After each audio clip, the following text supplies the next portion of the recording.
What is in setengah 5 ya mungkin ya, in 4 p.m.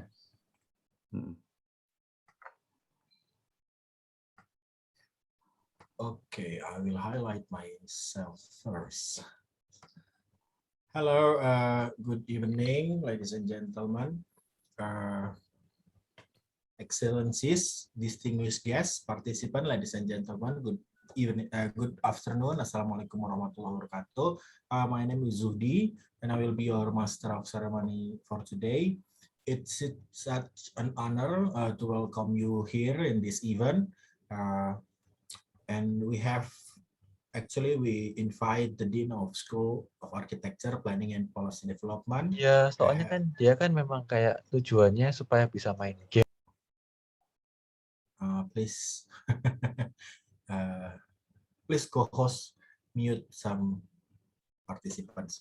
Okay, we also invite Miss Vera Fardani from Bapedalitbang, Kabupaten Majalengka, and Mr. Ahmad Sujai from Jatiwangi Art Factory, and all the participants. And our speaker, Mr. Agus and Miss Jing, maybe Mr.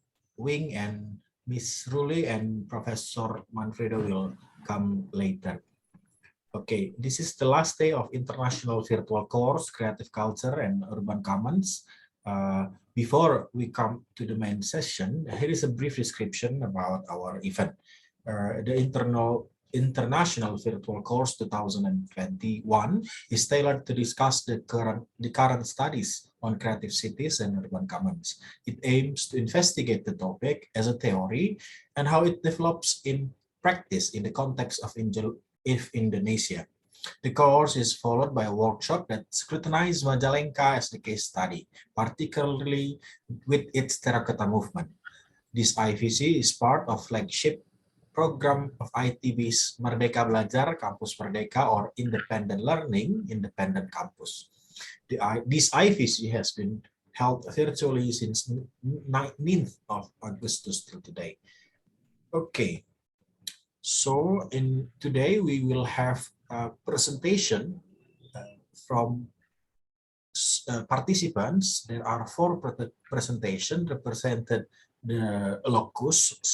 The first presentation come from Jatisura village. The second presentation from Burujul Wetan. The third presentation from Sukaraja Wetan village, and the fourth presentation is Majalengka Urban Corridor. Before we begin our presentation, we invite Mr. Agus Ekomadio as the chairman of the committee to give speech. Okay, Mr. Agus, can you? Yes, thank you. Okay, thank you. The time is yours, Pak Agus. Yes, good afternoon, ladies and gentlemen. As program coordinator, my opening speech, just to say thank you. First, for Professor Manfredini from the University of Auckland for full supporting to the collaboration with IDB. I hope this event just an opening for further collaboration. Also to Jin Jiang as the UOA students who joined to the workshop. And also thank to Bu Raja who helped to mediate us to Professor Manfredini. And I also mentioned, because my connection with Bu Raja is mediated by almarhum Professor Ros Akbar. May God give him best rest in peace. Second, I thank to Mas Wing and Mbak Ruli who support this ITB and the UOA collaboration events. And third, to the Majalengka stakeholder, Bu Vera, Kang Jai, and friend from Jatiwangi Art Factory, and the Kubus of Jatisura, Sukaraja Wetan, and Tujuh Wetan. Fourth, to the all tutors, Roro, Feni, Sudi, and Fatina. Your best college from me to me. This work is amazing, amazing effort, amazing, outstanding effort to support and encourage the student talents. And finally, of course, I thank the student. You all, this is about you, all our student, my student. You put your capabilities to exercise the deep thinking from speakers to resolve the societal practical problems. Referring to Professor Manfredini speaking in the early, of course, that our concern is about commoning. Rather, to insert the commoning into public real, this workshop itself also a commoning activities, a collective action to deliver ideas, a collective action. Yes, so it's our work. So this workshop is a collective effort to deliver ideas to respond to the real program of design, planning, and development. I hope the audience can enjoy this final presentation by the students as part of collective action of us. All praise and thanks are only for the God in all circumstances. Alhamdulillah, ala kulli hal. Thank you. Thank you, Zudi. Okay, thank you, Dr. Agus. Okay, we will proceed to the main session.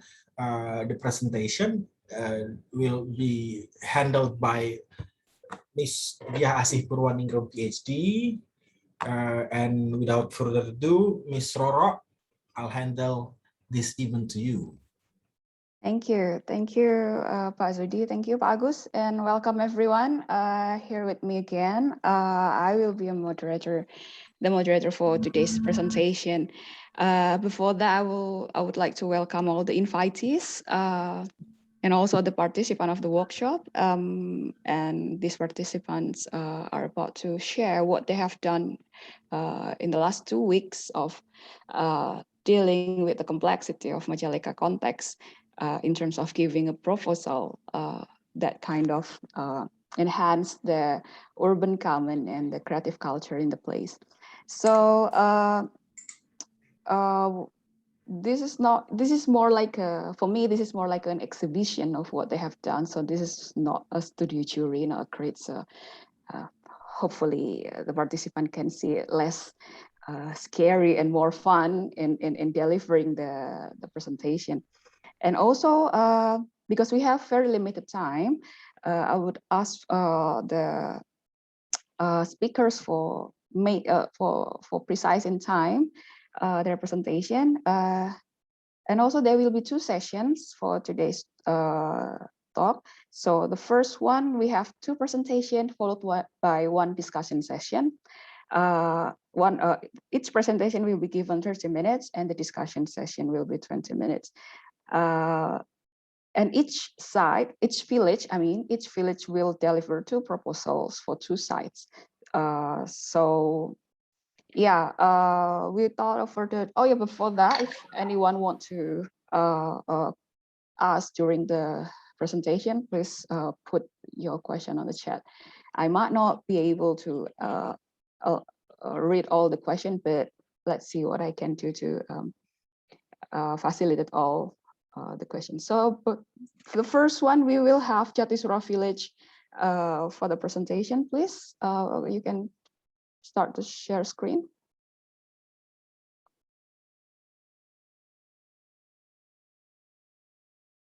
Okay, thank you, Nadia. And the presenter, time is yours. Okay. Good afternoon, everyone. Hello. We are from the group Jatisura Village from Site 1.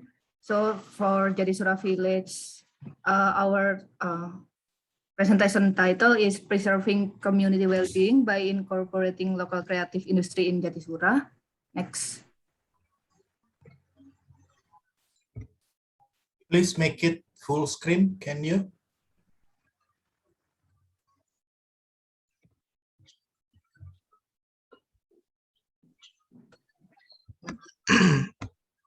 Well, this is actually a PDF file, so I actually cannot make it like full screen. Okay. Okay, then you can go on. Yes.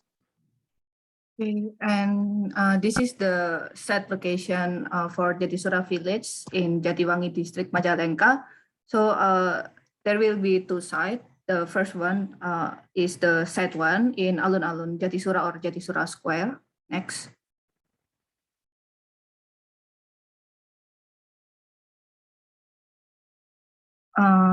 Yeah, next. So this is the site boundaries in the left section of the presentation. And for the macro site context, Jatisura village itself is in a high risk for potential area. And now Jatisura people mostly work in agriculture, forestry, and fisheries sector.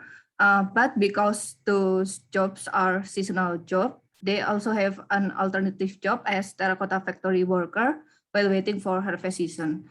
And especially in this site, there are many existing activities with many users with varying age.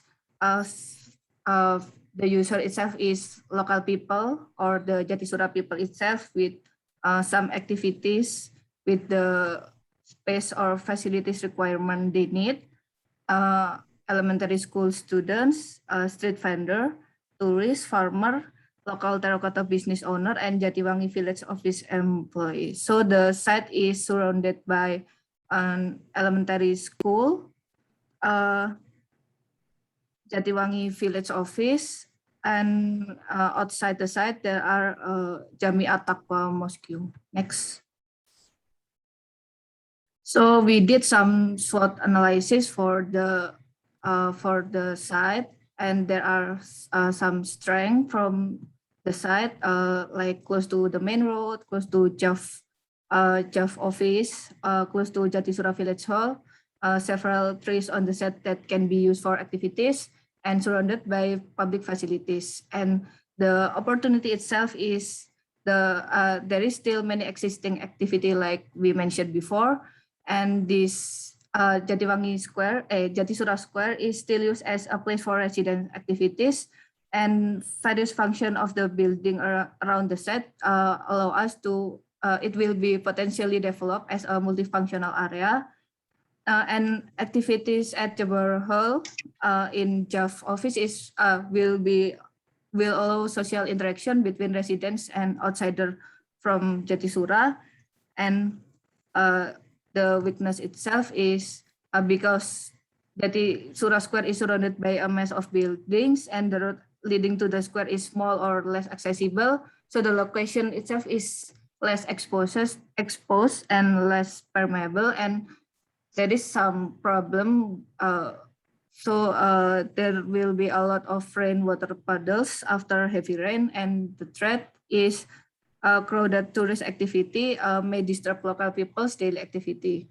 We had some talks with the Kuwu or Jatisura village leader, and they have some requests or needs, like they want the proposed design will provide space for existing activities.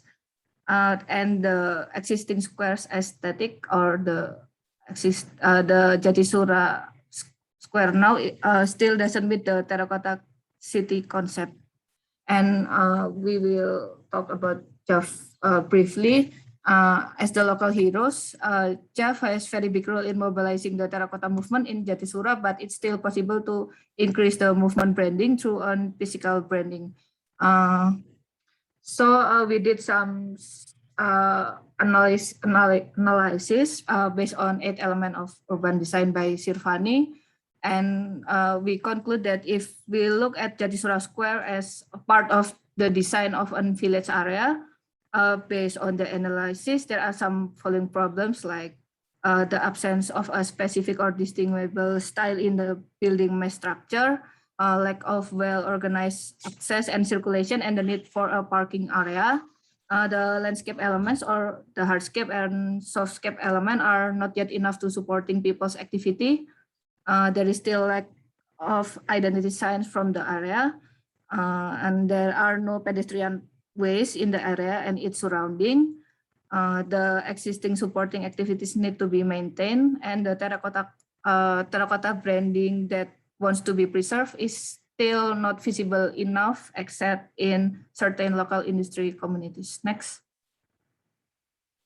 So when we talk about commons, in our opinion, based on some literature reading, commons are resources in the city which are managed by the user in a non-profit oriented and pro-social way. So in this site's case, the commons are social relation between the village community and the square, as well as the pre-existed activity that feel crucial to its livelihood. So there are two territorializing factors.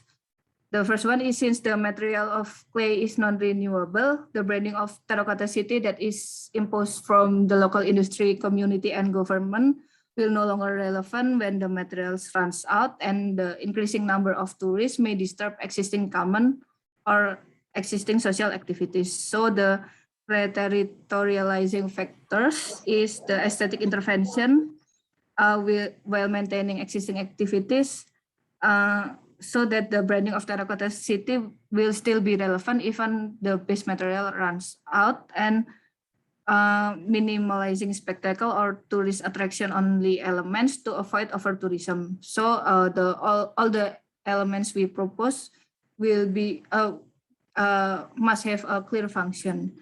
And for creative culture itself, we define creative culture as economic value, that the central role of innovation and flows of ideas that supported by density and network effects. The product distribution and branding need to be managed so that the creative process could be sustained. And our view on terracotta movement itself is one of the distinguishing feature of Jatisura is the large number of terracotta factory. However, the number is constantly declining. So economic intervention is needed, since this industry used to be a main economic drive in Jatisura village. So Jatisura Square as urban commons will be able to accommodate new economic activity to revive terracotta industry and enhance sense of belongingness for the people. So the analysis conclusion from site problem, local people's interest and need, terracotta movement and social relation, and Jatisura Square as urban commons to be considered in proposed design. Next. So here is the site plan of our proposed design. Next, please. Here we mark the zoning of our design, which consists of the entrance, shaded seating area, and multifunctional space. And the design features inside the alun-alun consist of 2 entrances on the northern and southern side of the site, various seating area marked in number 2, 3, and 4. Also sports area marked in number 5 and 6.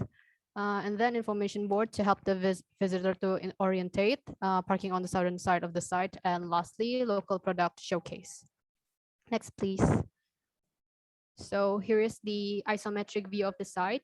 As you can see, the local product showcase is located right beside the entrance to maximize exposure of local products and the various shapes of the seating area to accommodate multiple uses. Next, please.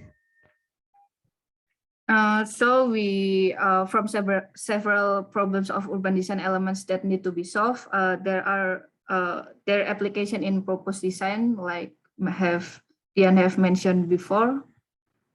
Next.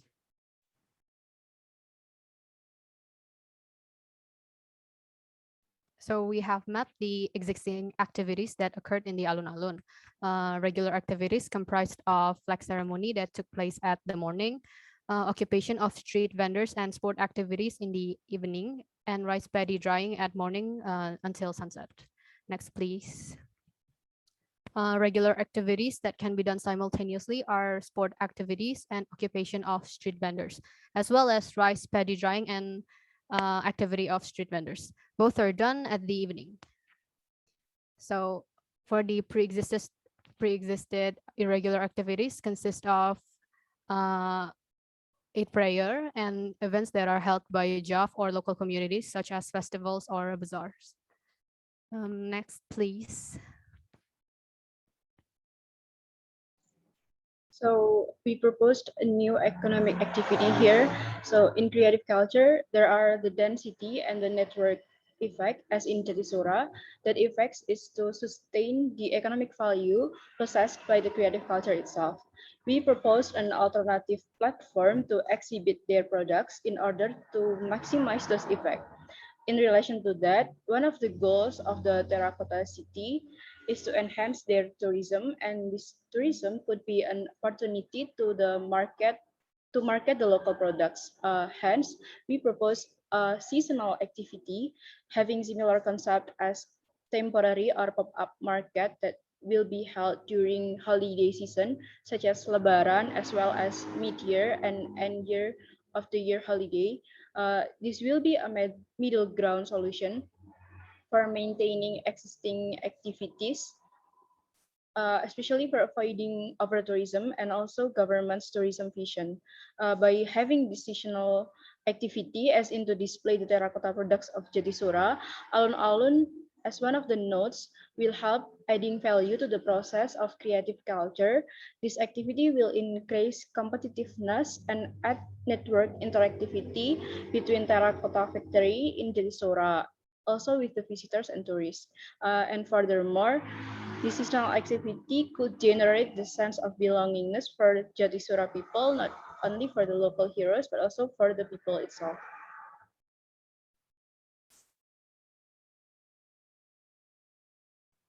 And we will start to the design response to the site, which is entrance gate and the brick facade.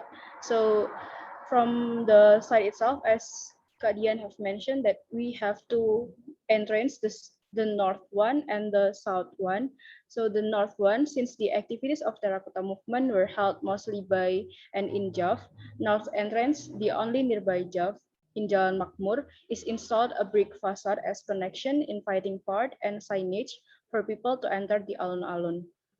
And this north entrance is only 2 meters width. Therefore, the way that it creates connection is by the pavement and installation of brick facade only in west side, reducing the feeling of overwhelm. And the second entrance is the south entrance in Jalan Lanut Sukani. Due to being surrounded by buildings, alun-alun Jatisura is not directly visible from the main street itself. Moreover, the current entrance isn't really noticeable. Therefore, the entrance gate collaborating product of Jatisura's terracotta mural will add more exposure as visitors easily notice the entrance.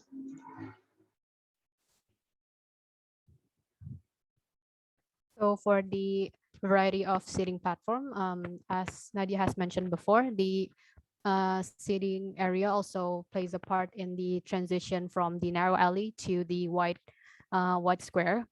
And also the seat also functions as the rest of the seating platform has a various purpose, such as stage, like the pictures that marked by number 2, and a play area as the one that marked by number 3, and also the seat can also be used to lay down as marked by number 1 on the right side.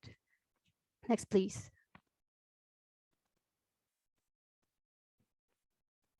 So for sport court and spectators tribune, the sports fields are on the same elevation as the other surfaces, only distinguished by the outline pattern made from terracotta bricks. And all the sports elements such as volleyball and badminton net ball, soccer goal are movable and temporary, so that both of court area can become a multifunctional area for multiple activity. And if possible, we suggest to use permeable concrete for hardscape outside the sports court as the solution for rainwater puddle problems. Next. And we also proposed a multifunctional shelter as a showcase for local business product that is located adjacent to the entrance. It is to maximize exposure of the product, of the local business product. And besides that, we also assigned this shelter as a social space. To achieve this, we used 2 modules of movable furniture that can be used as a chair, table, product showcase platform, and also storage. Next, please. For pedestrian ways and prayer line pattern, the permanent prayer line pattern, or in Indonesia we call that Garis South is to accommodate the need of space from mosque at prayer that located across the west side of the square. And those lands are in the same elevation as other surfaces. And we use grass that also serves as water catchment area to offer alternative solution for the problem of rainwater puddles problem. And the pedestrian way itself connects the area around the square with the area inside the square. Next. So we also propose the surrounding building color palette. Since the alun-alun Jadisura itself is surrounded by different types of buildings, each of the buildings express their appearance differently. So in order to create harmonious impression and highlighting the concept of kota terracotta, the surrounding building is suggested to repaint with toned down colors, helping the terracotta as material to be more stand out.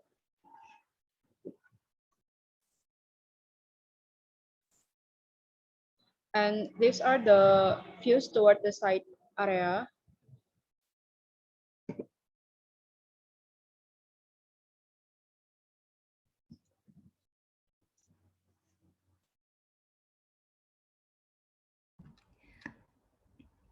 Okay, so I will continue with site 2, which is the X Elementary School building. Next. Okay, so the site is a location of an X Elementary School building. Currently, the building is abandoned and deteriorated. In its western part, the villagers built Pochandu, which is a primary maternal facility. The Kuwu hopes to build a facility for the villagers' well-being, such as sports, health, or educational facilities in the site. For the site boundaries, in the eastern part, we have rice field and saung. For the western part, we have Pochandu. For the north, we have the residential area, and the south, which is the X Elementary School. Okay, so about the site, accessibility in the area around the site is quite flexible because it can be accessed from various directions. It can be accessed by vehicles and pedestrians. The existing site itself is planned as a shared facility area for residents, so that local residents can access the area without significant obstacles. About the people, the population of the group of children and adolescents is quite large. Public spaces can be designed to host fun activities for children. The village Kuwu feels that a communal space is needed to facilitate sports activities and community gatherings. Most of the people work as farmers by utilizing the rice fields near the site. Next. Okay, so based on the field survey documentation, there are open and also closed drainage lines in addition to that. So there's also some visible power lines that are documented on the site, which you could see on the diagram on the left. For the biological context, there are some shady tree on the site, which can be potential sitting area for residents to socialize. Just like what was said before, there are some rice fields, and based on our discussion with the Kuwu, the rice field is still fertile, so that field in the middle of the site is often made as a rice drying area. Please next. And then we formulate what can be potential and what can be improved on this site from the result of our observation, especially from the field survey documentation, and also discussion with the Kuwu. So the good things about this site is that there's a terracotta producer near that site, which makes it easier to work with the presence of material close to the location. In addition, the location on the site that can be accessed from the various direction by local residents. The existence of rice field also that is still fertile indicates that the community that is still living by farming. Also, strong social interaction between villagers can support the construction of new public spaces which can accommodate their social interaction. There's also something that we could improve on this site, such as the abandoned school building, since the roof and walls on the buildings were damaged, which you can see on the picture on the right. And the interior of the school building is starting to break down to being neglected for a long time. The Pochandu is still routinely used by local residents. We could also improve this also to accommodate the gathering and socializing activity, especially for mothers and children. Also, we could improve the condition of sound that can be upgraded to a relaxing area for the surrounding community. Please next. Okay, before we are going to presenting our design result, first. Oh, thank you. So sorry. Still mute the microphone. Okay. Before we are going to presenting our design result, first of all, what is the Terracotta movement? We are trying to interpret this movement into our own thoughts and in our own language, and we think this movement is defined as a movement to promote terracotta material by introducing it closely to the community in a fun and interactive approach. The spirit is expected to increase public optimism about terracotta material, especially in the creative field and economic improvement. Okay, next. For design approach, we are using 5 approachment design based on the access issue and a direct request from Kubu. The first is the site needs physical regeneration. Like the square condition can be upgraded to become the center of communal activities for the surrounding community. And second, economic approach. Of course, we are trying to create economic value from this Terracotta movement notion, and we hope our design results can stimulate the community to be creative in creating goods with selling value. And the next, we are trying to generate community activity by creating multifunctional space, outdoor gathering space, revitalization of Saung, Pochandu, and the abandoned school building. And the next, we are trying to skill training and society participation. Yeah, we hope the villagers can take a part in the construction activity, and we hope it could, it could initiate the follow-up action plans such as skill training, or maybe they can create some material experiment, I guess. And the last is minimal waste. I think we can reuse and recycle the roof shards waste as landscaping, architectural, and structural material. Next. I'm sorry, you have less than 10 minutes. Okay. Okay, thank you, Buroro, for the information. So to provide better facility for the local community activities, we propose the idea of Pochandu revitalization, the condition of Pochandu that can be upgraded to become a center of communal activity for the surrounding community. Also, from our discussion with the GU and observation of the site, there is no facility that could properly accommodate community gatherings. So we propose to build a village hall facility. For the sports center itself, it's a request from KUU to set up a sport building facility so the local community could do indoor sport activities. In addition, there are no children facilities present in the surrounding area, so children facilities can give direct impact to the mental and physical growth of the children. And multi-purpose spaces that can increase the local residents' sense of community by providing public space that is accessible by all and which attracts them to stop and interact with others. And low-cost module structure that serves as a flexible space that adapts to the needs of local residents rather than having a specific function. The planned function is not intended to limit the possible spatial scenarios, but rather to provide a starting point for community participation and contribution to this structure. Next. Okay, for landscape design concept, by planning the revitalization of school buildings and Pochandu, most of landscaping material try to reuse and recycle the roof shards from the school buildings and Pochandu. The roof shards can be used as gabion filling material for bench, like bollards or barrier walls that as shown in the picture below, and the roof cross can be used as aggregate in the concrete mix for landscaping, and another terracotta product used for landscaping material are bricks and roster. Next. Okay, as you can see, the sports center is marked by number 1 on the south of the site, and Village Hall in marked by number 2, Pochandu marked by number 3 on the west side, and number 4 is multifunctional space, number 5 shelter. We are using shelter in every entrance area to initiate people activity, and number 6 is playground, and 7 is parking area. Next. Yeah, this is the atmosphere of day and night situation on the side. Night is on the left pictures, and day on the right. Next. Okay, for multifunctional space in the center of the site can be used to play soccer, basketball, volley, festival, shows, and any related outdoor events such as paddy frying to support the farmer activity that have been carried out in the site, and or for Salat Eid. Since after the pandemic era, the activity that was genuinely done in the square on first side, partially redirect on this side. Next. Okay, this is the gathering space.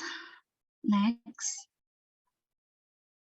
This is the pedestrian area that can be found around the site. Next. Okay, with a concern for minimal waste, which have been implemented around the site, we hope that this can stimulate the community that ceramic waste can still be reused or recycled and has creative value. Maybe they can reuse the material waste, or they can create new form and arrangement or something and create new material. Okay, next. Okay. Okay, so this is the visualization of our idea to revitalize the building. We take advantage of the existing structure from the abandoned school building, and also to incorporate the terracotta movement here, we use the terracotta material for the building with the combination of corrugated metal sheet for the roof cover. The use of this material is proposed as a form that terracotta material can be combined with other materials so that it can show how this traditional material can adapt in the market. This building is meant to, maybe can next slide, sorry. Okay, so this is the sports center. This building can be used to facilitate indoor sports activities such as traditional dance training, badminton, pencaksilat training, and also others. Next slide, please.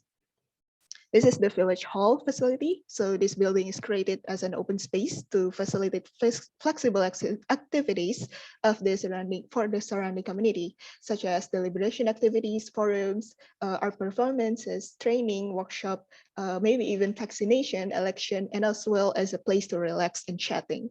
Next place, please. So this is the Pochandu Facility. In addition to facilitate the monthly activities of mothers and children, this building also has terracotta brick walls that can be used as a painting festival canvas. So there's also a wall magazine and a display area of terracotta artworks to educate the surrounding community. Next, please. Okay, for the children facilities, we have the playground, seating area, and other multifunctional spaces. So using scaffolding as a modular structure for flexibility of space and function, this structure is intended to increase the well-being of the children in the area. So for the level 2, we use the wood panel, and for the roof covering, we use denier polyester canopy. For the grid size, it's 2 × 2 meters. Next.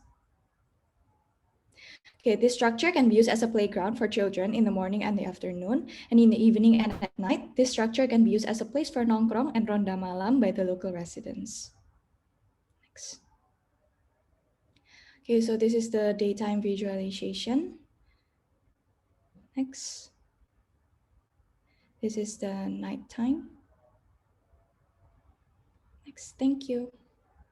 Thank you so much. Right on time.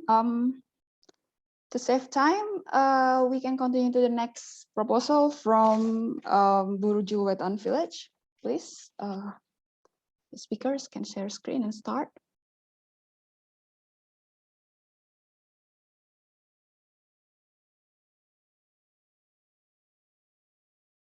All right, you can start. Time is yours.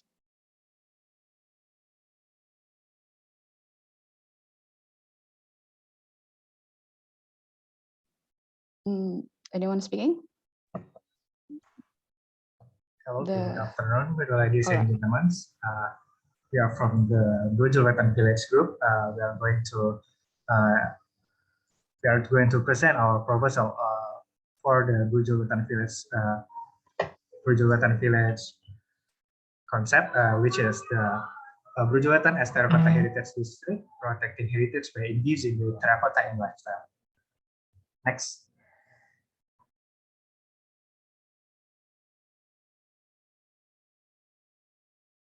Magillango. Okay. Okay, so Buruju Wetan is a good afternoon, ladies and gentlemen. We from Group 3 we will present a proposal from Buruju Wetan Terracotta Heritage District. So Buruju Wetan has a population of 9,000. The village itself was formerly a center of terracotta manufacturing, but that has since declined in recent times, although it is still present in some form in the identity. One other noteworthy fact is how villagers take their pride in keeping their village clean and already run a recycling program in their village. So next slide. So this is our site analysis. So there are three main components on our site: the entrance, the football field, and the alun-alun. We expect heavy pedestrian traffic between the football field and alun-alun after our intervention. So we have seen that area as a mixed-use commercial district with sufficient pedestrian infrastructure to encourage walking between the two sites. And all of our main sites form one axis along the main road, which should be great, but within that axis, there's inadequate infrastructure. So the road is too narrow for cars to pass, and there isn't any pedestrian infrastructure. So the area itself is pretty much dead. So no one uses that road right now. So next slide. So this is our more detailed site analysis. So to your left, these are the activities that are present in the village. So we have identified the ways in which villagers use their space, among which include monthly street parades, dangdut concerts, weightlifting competition, a local football league, and musical performance. All of these are very popular, but the most regular ones are dangdut and football. On the right, we have objects that are in the way of our design and would have to be accommodated for. So there are a couple of temporary shops and warungs that must be dealt with and relocated because they currently are in the way of our designs if we want to expand the road and pedestrian lanes. Next. So this is the result of our interview with village representatives, in which in their language they are called kuo. So youth are no longer seeing terracotta as being central to their identity now that employment in terracotta manufacturing has declined sharply. They want youth to use the football field more for jogging, and they also want to repurpose the alun-alun as a place of entertainment. Anything more than what it currently is today, because the alun-alun has since degraded into being nothing more than a parking lot for village officials. So in site one, the main activities are sports. Secondly, there's a group of schools clustered around site one, so education is also another activity. But there aren't any programs established to educate the youth on terracotta yet.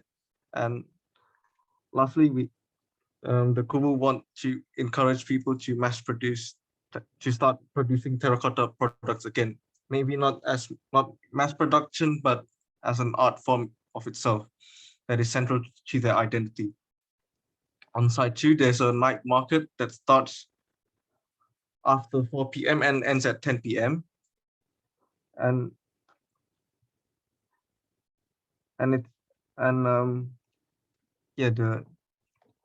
I've already explained it before. So next. So these are the problems that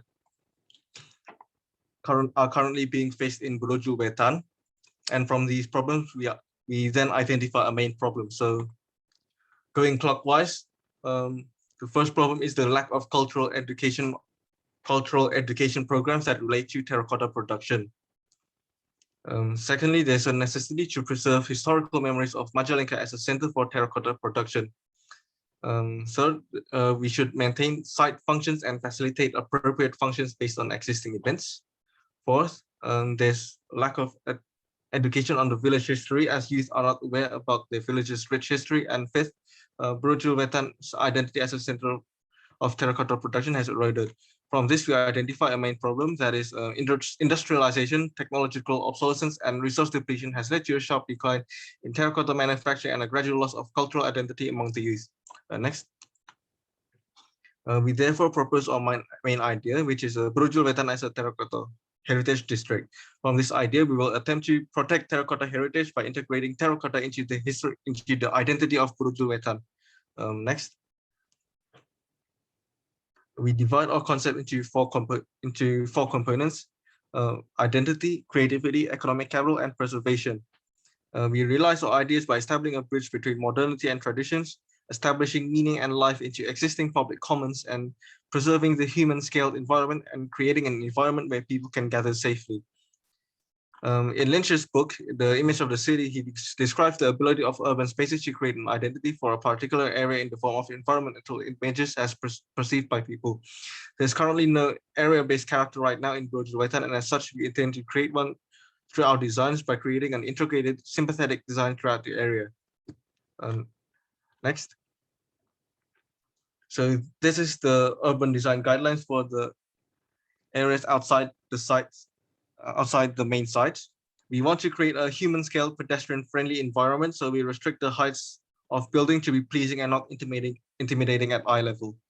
A maximum building height is 2.5 meters, although it can be taller when the building is set back. So maximum build is 2.5 meters plus multiplied by building setback divided by 2. So it forms a 45-degree viewing angle relative to the pedestrian on the street. A 75-centimeter wide building lot line is specified to expand pedestrian spaces and provide space for commercial activity without impeding walkers. And a 1.5-meter wide pedestrian lane allows for 2 pedestrians to pass each other, walk with one another, and also provide room for street furniture like benches, trees, and lamps. We are able to build in such a fashion by expanding over what is currently an irrigation or drainage ditch, using a box culvert, and also by raising the road by 30 centimeters to accommodate that. So next. Okay, for the first site, where there is an existing village gate, village field, and an empty land on the opposite of the north of the field. This area is tried to become a creative communal space. The creative communal space is a shared area as a space for community activities.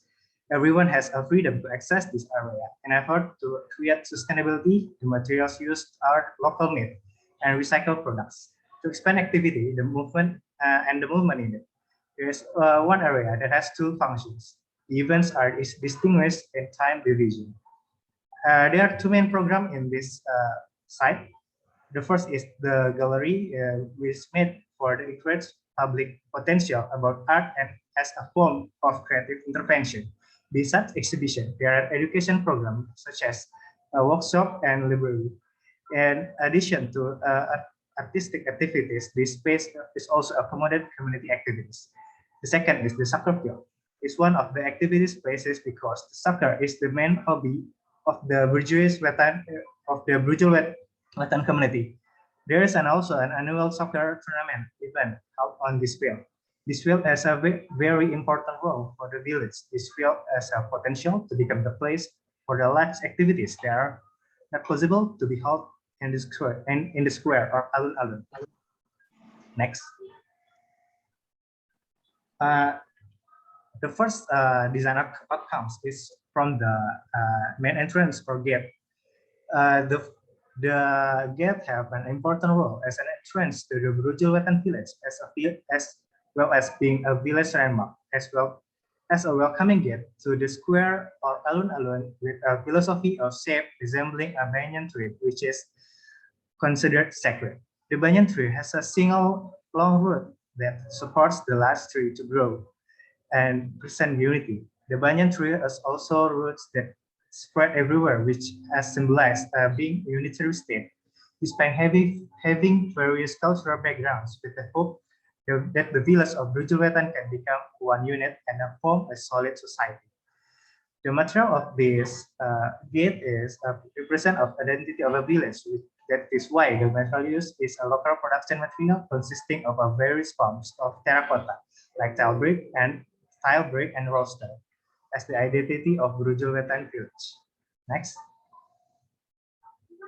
Next is the Terracotta Gallery, which will become the new facilities that will be provided to our proposals. The Terracotta Gallery accommodates various activities to preserve the terracotta industry heritage around Brujuwetan district.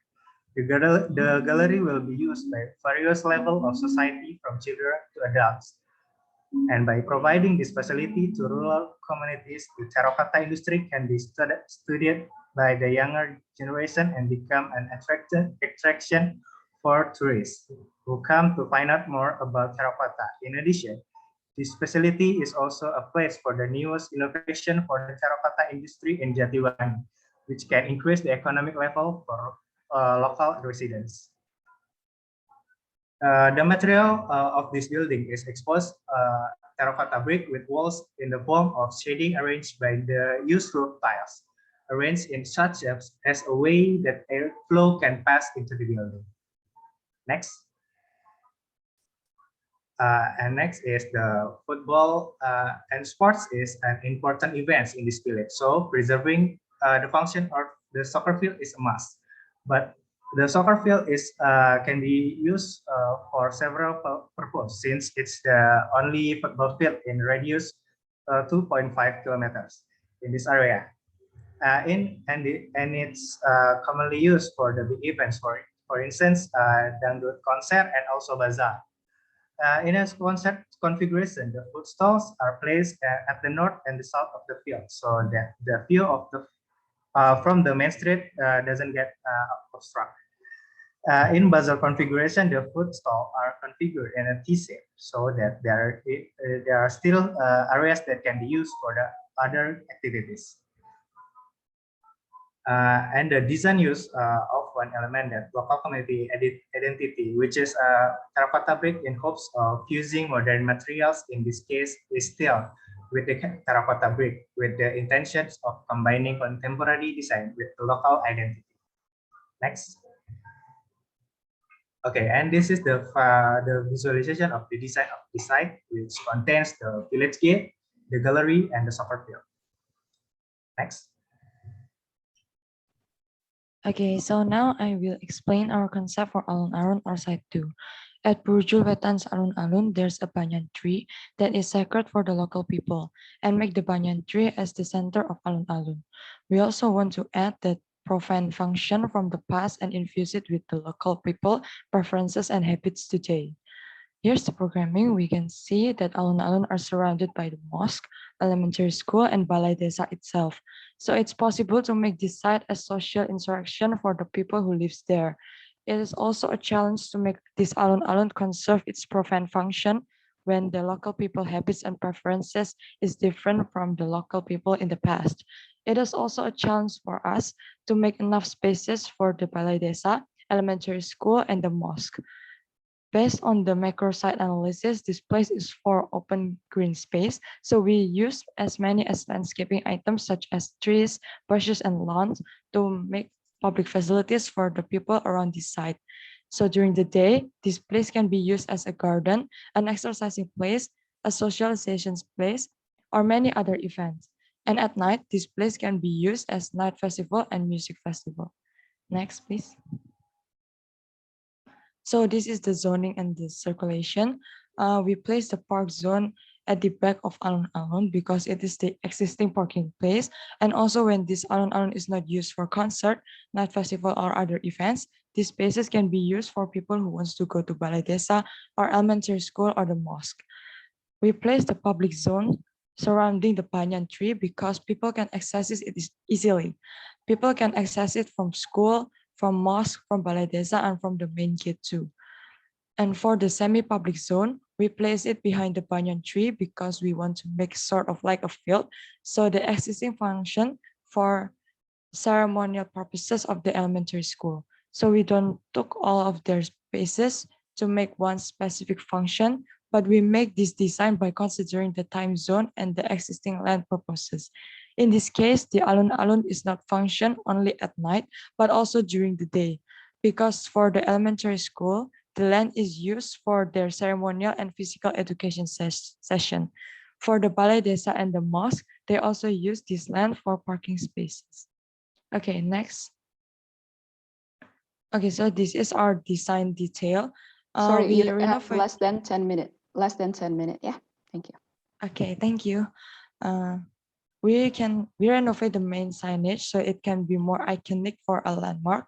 So for that matter, we change the shape of the main signage so it can be similar with the main gate of Burj Wetan. As for the material, we change it to be a terracotta rooster so it also can be matched with the main gate. We also left the stage and the stairs untouched as a memorial, so we make it look like a collaboration part between our project and the villager works. Okay, next. Okay, this is our COVID and first non-COVID scenario. So there is first is bench situation. The first scenario, when the situation hasn't got any better, we place several planter box each module so people can rest easily without worrying the viruses infecting. Thus, when the situation have been better, the planter box can be put away and we can set it up in the garden or the main signage. And for the middle one, the benches. The first scenario, when the situation hasn't got any better, between the benches, we place several flowers so people can sit facing the other way. And when the situation got better, we can place 3 planter box from the social distancing food cart to the center of the benches.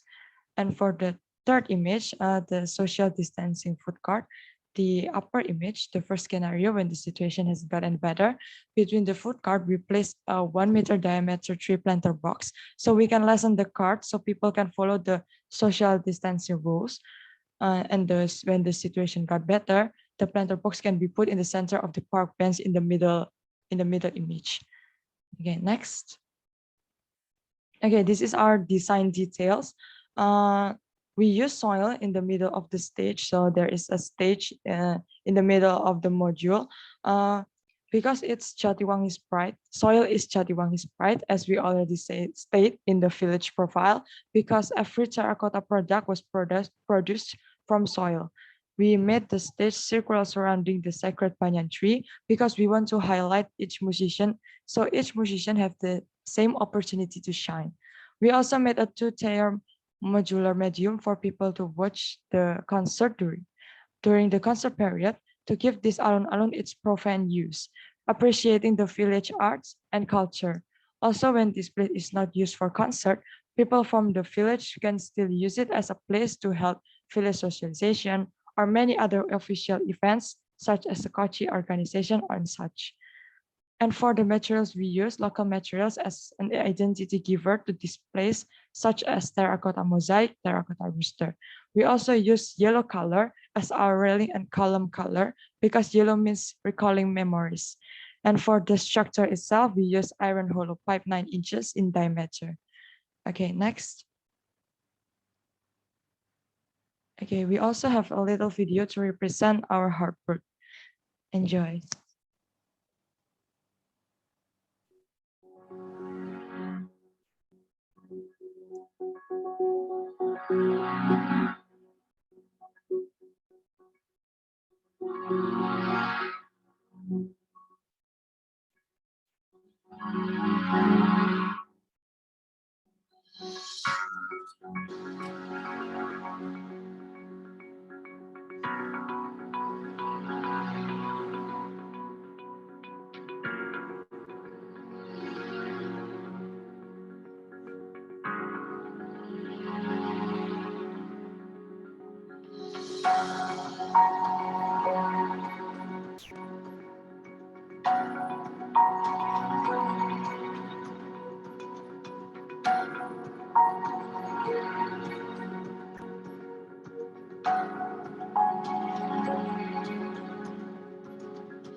Okay, next.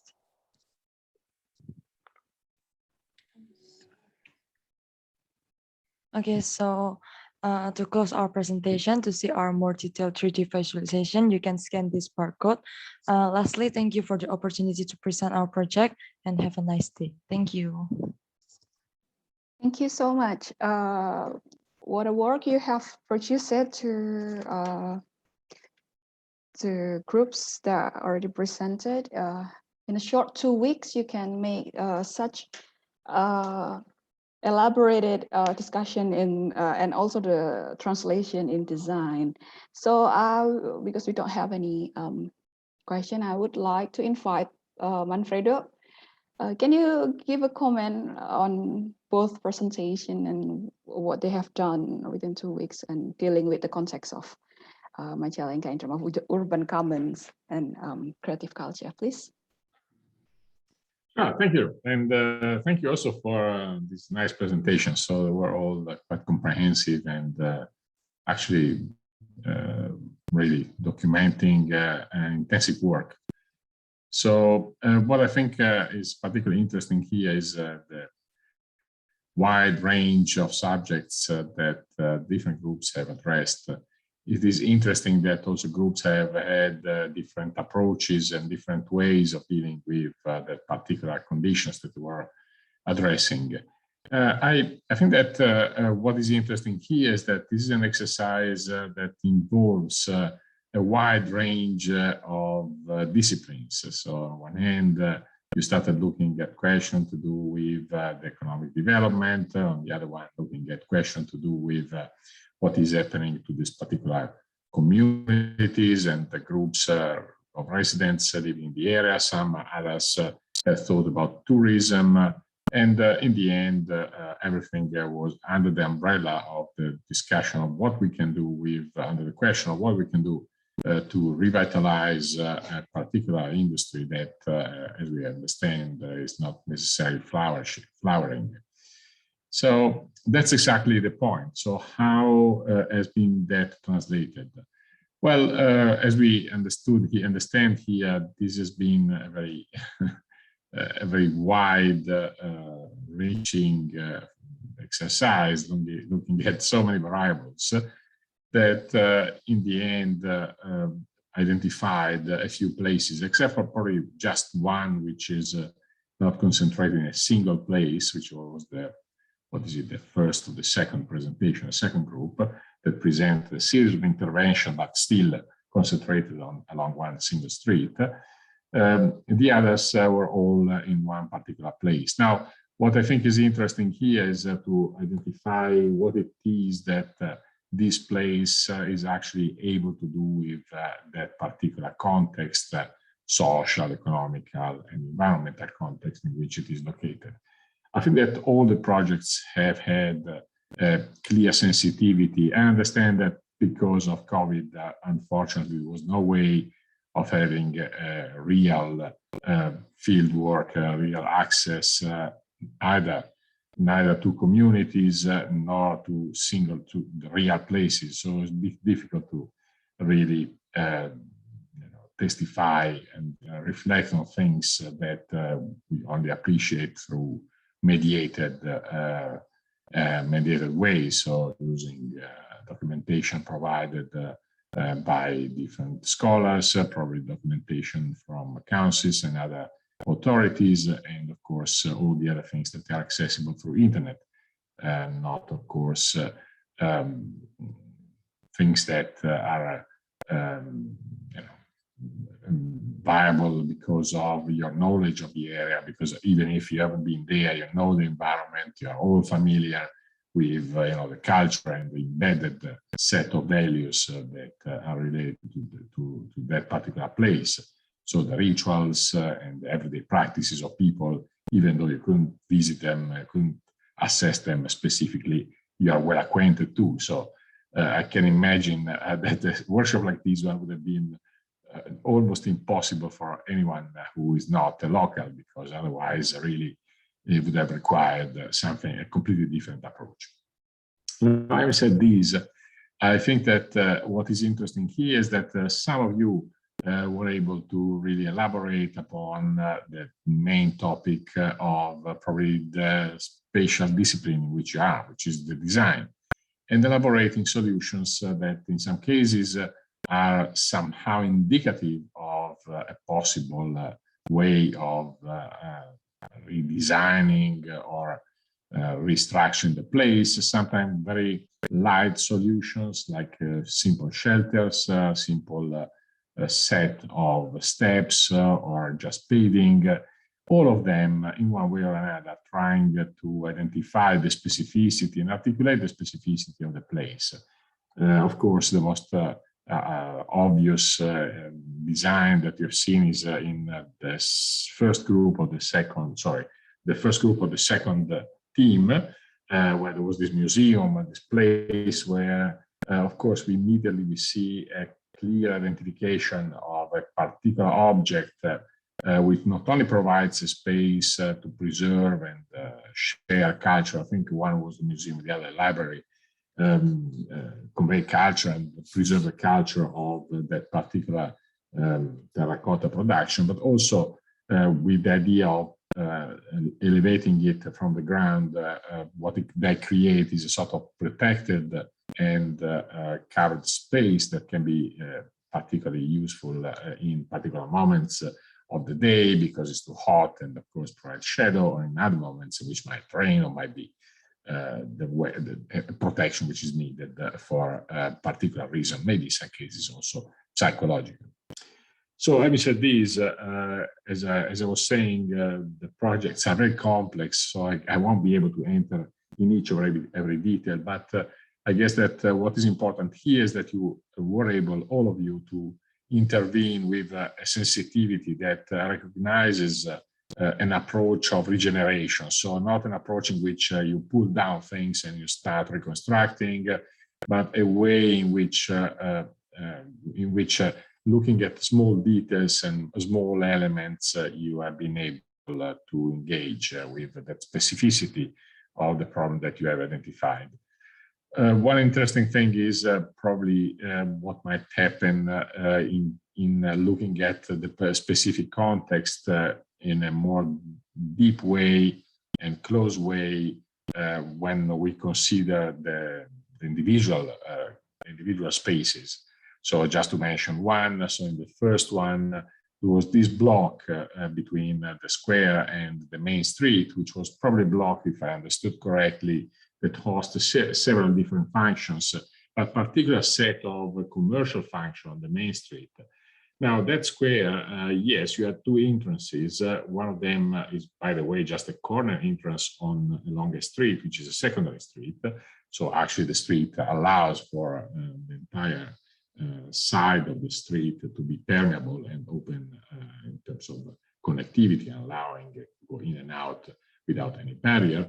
But anyway, would have been interesting to understand better how the relation between this space and the new elements added to that space could be developed in a probably more synergetic way. So what I'm saying is that in reality, we've seen in most of the projects, the buildings surrounding the space as gray and nude objects. Well, of course, these are not those kind of things. And I took the example of the first one, which is a very vibrant, very lively space with lots of varung and I don't know what else, small shops and stores that, of course, would make that particular place extremely interesting, exactly the moment in which they not only face the main street, but they would face the back space, which in reality is your square. I totally understand that this would have been only possible by going there. So it's a critique that I don't make to you, but I just it's just a reminder that in a situation like this one, okay. The first thing to do is that building is Manfredo. Sorry, Say that again? building that you mentioned is not a commercial. It's a school that actually facing the alun-alun, the square. So it's the back side is on the main street. So that's gonna be like a whole view. No, I understand this, but if you look at the street side, there are a series of commercial activities. Yeah, so they. So and that was I was mentioning. So I'm saying that this could have been an almost essential thing to consider. Not for other things, but especially because a square is workable, especially because of its fringes. So an open space, a square, is what makes it, is actually the interface to what is close to it. And when you have this interface which remains unexplored, then of course the question is how we can activate the place. Yeah. Talking again of the first one, but we can talk the others. Probably in some cases is very, in most of the cases, at least in other two, is the very same situation. What you see is that you cannot imagine that a square is activated just as an open and empty space, and every time requires an activity to be somehow triggered by particular objects, particular stalls, particular elements that are introduced, or particular processes or events. But what is happening is that square is workable, especially when the fringe, what is happening at its margins, is continuously creating possibilities and activating its space. There's plenty of evidence wherever you want to look at, and that's the most important. So, yes, as I told, have to cut you there.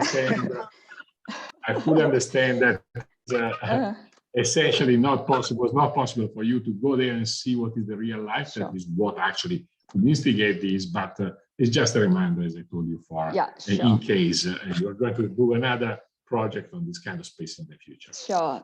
Thank you. Thank you, Manfredo. I have to cut you there because we have very limited time. I would invite Pak Wing probably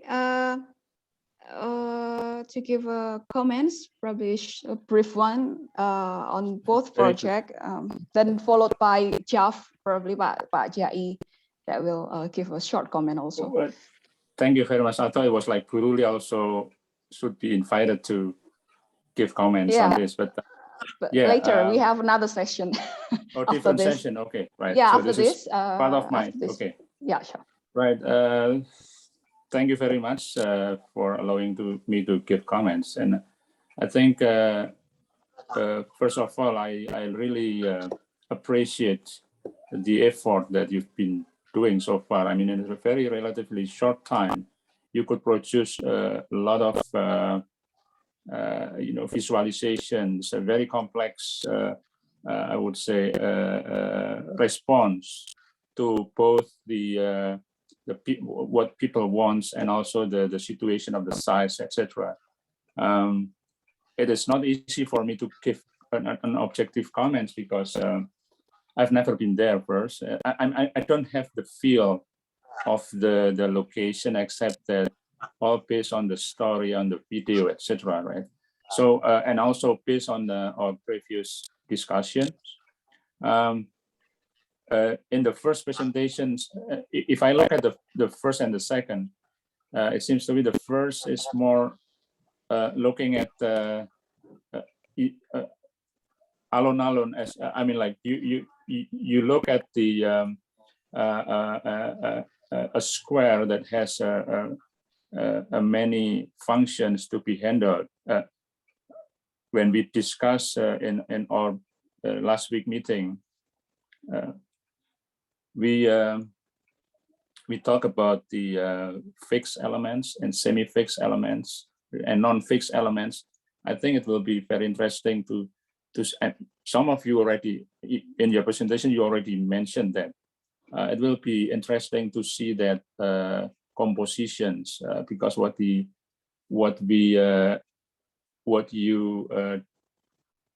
design is about the temporary architectures that happens in a certain time, like it changes as there is a scheduling, if I'm not mistaken, that people during 1 week there is a certain activities they keep changing, right?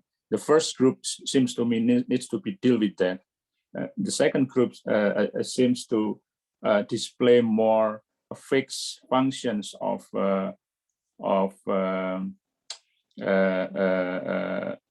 sites, like the soccer field. I mean, like a very fixed definitions, very clear definition. I thought it was you are going to use a soccer field as a multi-purpose open space. But it seems to me that the soccer field remains as a soccer field. Am I right? You know, you don't use it as odd to accommodate different functions, right? I'm not sure whether this is the intention of, because of the response from of what the people wants, right? But I was like thinking of perhaps if soccer field is like just a temporary, because you don't play soccer all the time, right? But what happened when there is no soccer for a week? Are you going to just leave it open, or I take an example of we have a soccer field here near my house, right? But sometimes we use it as a praying, you know, Idul Fitri prayer, etc. Right? So that happens in the first group, right? But in the second group, it seems to me that it tends to respond to a fixed, to define the space in a fixed way, right? Another things that I would like to comment is in the first group, you're talking about the tourists, the population, the high number of tourists that may threaten the place. How do you control that? I mean, can I ask a questions, or can I just give a comments? I mean, just like comments. I think we cannot give. Right. Okay. We're So gonna have a I think answer, you need yeah. to But this is deal something with we can the, consider, yeah, for you probably you later should project. consider how to control the number of tourists so that it does not threaten the existence of the activity there. I guess that's all. Great, From me. Thank you so much. Thank you, Pak Wing, for giving a beneficial comment. I think for a bit about the second group, I think they only use it for incidental event, like tadi they mentioned dangdutan and then like a bodybuilding competition, but not like a regular basis of thing. But yeah, I mean, that's a comment probably can first and second group can take from Pak Wing. We can invite local representative from JAF probably. Pak Jai, can you join us? Yeah. And Mbak. give a comment on both presentation. What do you feel about it, please? Terima kasih Mbak Roro. Thank you for all of the presentation. It's very interesting for me. But I have a question about how the design to represent the village identity, especially at the Brujul Wetan design. I think we need more explanation about the shape of the enter gate and the signing at the Brujul Wetan village office.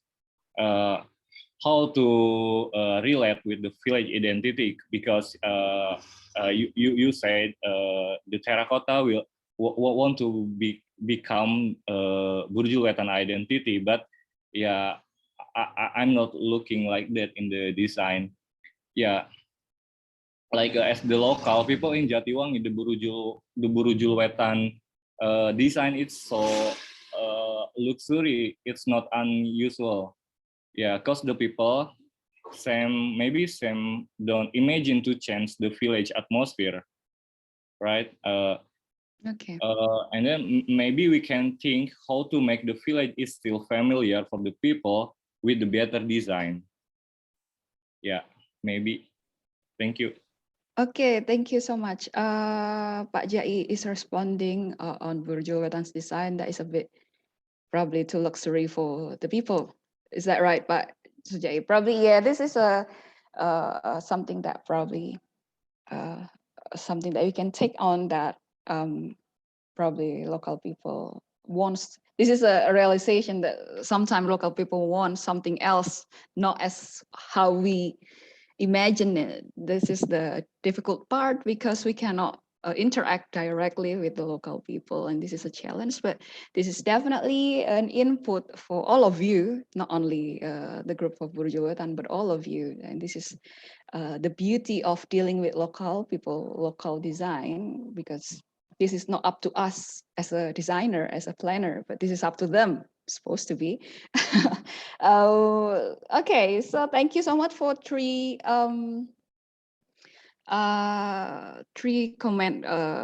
people who already give beneficial comments. I think we should start to save time. We should start to the next session. I would invite representative from Sukaraja Wetan. You have 30 minutes max. Less than that is better. Please, you can share screen and start.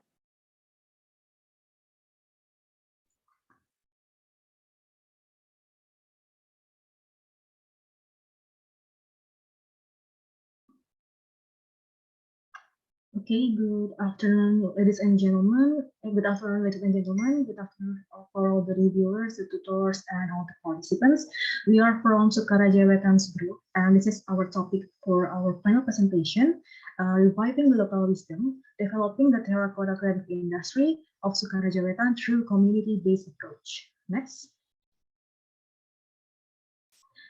This idea is developed by Syed from Architecture ITB, Evelyn Tania from Architecture UKPetra, Nabila and Safira from Architecture UII, Faisal Chandra from Development Studies ITB, Deka from URP ITB, me, Kansa from Urban Design ITB, and our tutor is Svani Kurniati. Next. Well, this is our presentation methods because our approach is community-based, so it will be a little bit long in analysis. So this is reviving urban culture in Sukaraja Wetan. From the data collection, we got it from literature review and interview, and then macro analysis consists of urban analysis, stakeholder analysis, content analysis, and potential and problems. And then micro analysis consists of site analysis in each site, and then problem statement, and final solution for urban planning, urban design, and architecture. In architecture solution, we will be separated into subgroups, like in the brief. Next. This is the data about Sukaraja Wetan, our location. This village is located in Jatiwangi district in Magillango Regency, and it has 3.8 hectares in area, and it's classified as independent village of Desa Mandiri. And then the regional boundaries in the north is Indramayu Regency, and then in the south is Sutawangi Village. In the east is Ligung Regency, and in the west is Surawangi Village. Next. This is the data collection. Next. We got the data from literature study, and this is our references. We got the data about the decline of terracotta rooftop production, the reasons behind it, and then the issue about it, and then how the location impact in social empowerment in Sukaraja Wetan. So as we can see from the administration map, the Sukaraja Wetan village is located quite far from the center of Jatiwangi district, so it has received least attention from OPECJA, or Association of Jatiwangi Tile Production. So that the Jipur in Sukaraja Wetan village form an informal association. That means the community in Sukaraja Wetan is quite active. I mean, it has initiative to make an association, and then from the Magillango as a whole city, it has so many cultural potential besides Terracotta. Next. And this are another literature study about the decline of roof tile factories or Jibor, and then the history that we know the terracotta in Magillango is hereditary from 1905, I think, and then about the creative industry potential in Central Jatiwangi. Next. And we also have the study from the speakers. We got the main insights that will be implemented in the design. The first one is the definition of urban commons, the principle, the theory of public space, public sphere, and create public space. And then the main insight from portfolio, consensus of urban design, local wisdom and technology, and then key aspects of urban planning that will be implemented. And then from Mr. Agus, defining which problem in cases, concept of framing, design thinking framework. Next. Next, okay. From Mr. Wiono Raharjo, we got the factor of territorialization, the process, and the creative dimension stabilization. And the last from Mrs. Ruli, we have perceived spaces, social meaning behind urban elements, and placement theory. Next. The interview itself, we have two interviews. The first one, both from Pak Kuwu, the head of Sukaraja Wetan village, and we've got the data. The first interview, we've got the main insights or the industrialization impact for the culture in Sukaraja Wetan. And then the decreasing terracotta production.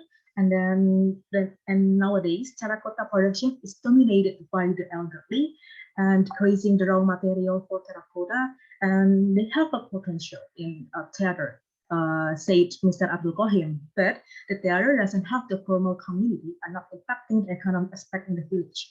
And in the second interview, the main insights are we already give the proposal about our sites, and Mr. Abdul Kohim give a recommendation design.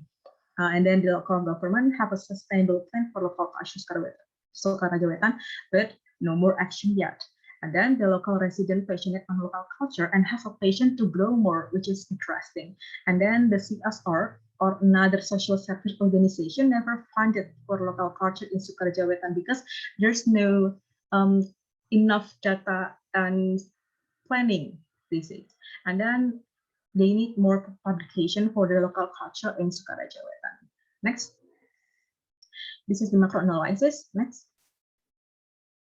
We start from the content analysis from the spatial plan of Magillango district and regional plan of Magillango district.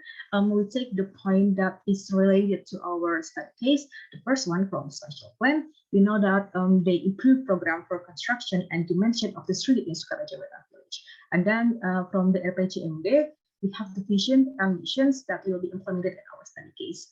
The mission itself is improving public quality with professional service, and then improving village to desa mandiri based on local potential and local economy. Next. Well, we enter the accessibility study. From here, we know that Sukaraja Wetan is quite strategic because it's nearby the three main roads in Magillango. The first one is the blue line. It's the toll road Cipali. And then the red one is the Bujukan Palimanan road, which it leads to the Cipali toll roads. And then the yellow is the main access to the city center of Magillango. Next.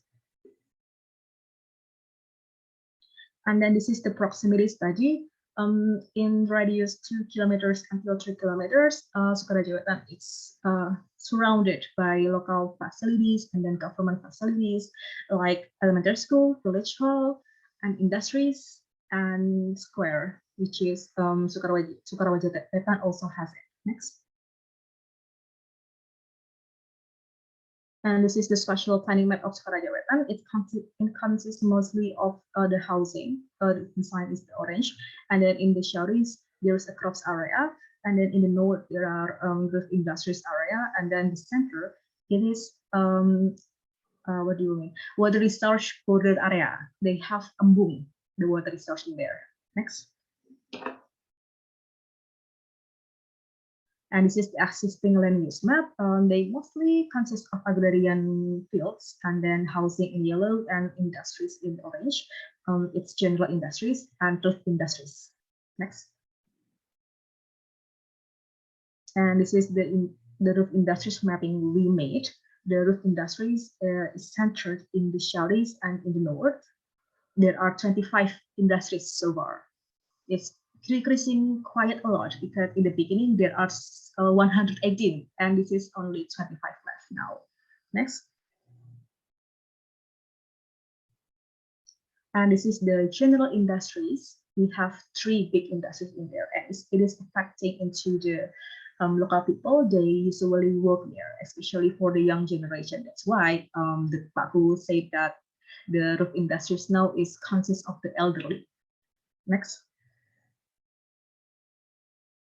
And this is the strength, weakness, opportunity, and threat analysis. The strength, we know that the theater community is already stated in 1918, and then it's one of big industrial terracotta in Jedwani and have 20.62% productive population.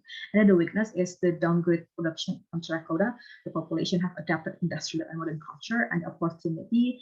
Mandiri village and Swakada village have the same vision with RPJMD Kabupaten Magillango and strategic location, and the threat is the location is quite far from the center of Jatiwangi and the location of Jah. And then the opportunity, from the opportunity and the strength, we have a formula to make a collaboration culture community with local government. And from the weakness and opportunity, we have a facilities for show, shop, and tenants for local products as a formula. And then from the strength and threats, the rebranding and redesign is quite needed. And then the weakness and the threats, we have a formula, make a local resident selling the cost product. Next. And this is the microanalysis. Please, Sayed. Okay, so now we're going to look at the different sites that we are developing in terms of the architecture. So the first one is the alun-alun or the town square site. It is located in the center of Sukaraja Wetan. The area is 1,650 meters squared, and it is surrounded by the village office, the function hall, and also Al-Ikhlas Mosque. Next. Okay, so we analyzed the site, and this is the existing condition. The area is 1,600 square meters. Next. In terms of the access and the route, it's coming from the north and also the western side of the area. Next. And the vegetation is, there's a number of trees surrounding the space and also in the center. Next.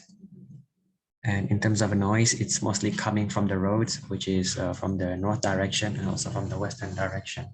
Next. And this is the view. The view is mostly available on the western side of the square. Next. In terms of the view to the side, it is available in the north and also in the western side. Next. In terms of sun direction, the path is from the east to the west. Next. And the wind direction is coming from the southeast to the northwest. Next. The site surroundings is surrounded by food stores. There's an ATM, supermarket, there's a mosque, clothing store, and cosmetic store. Next.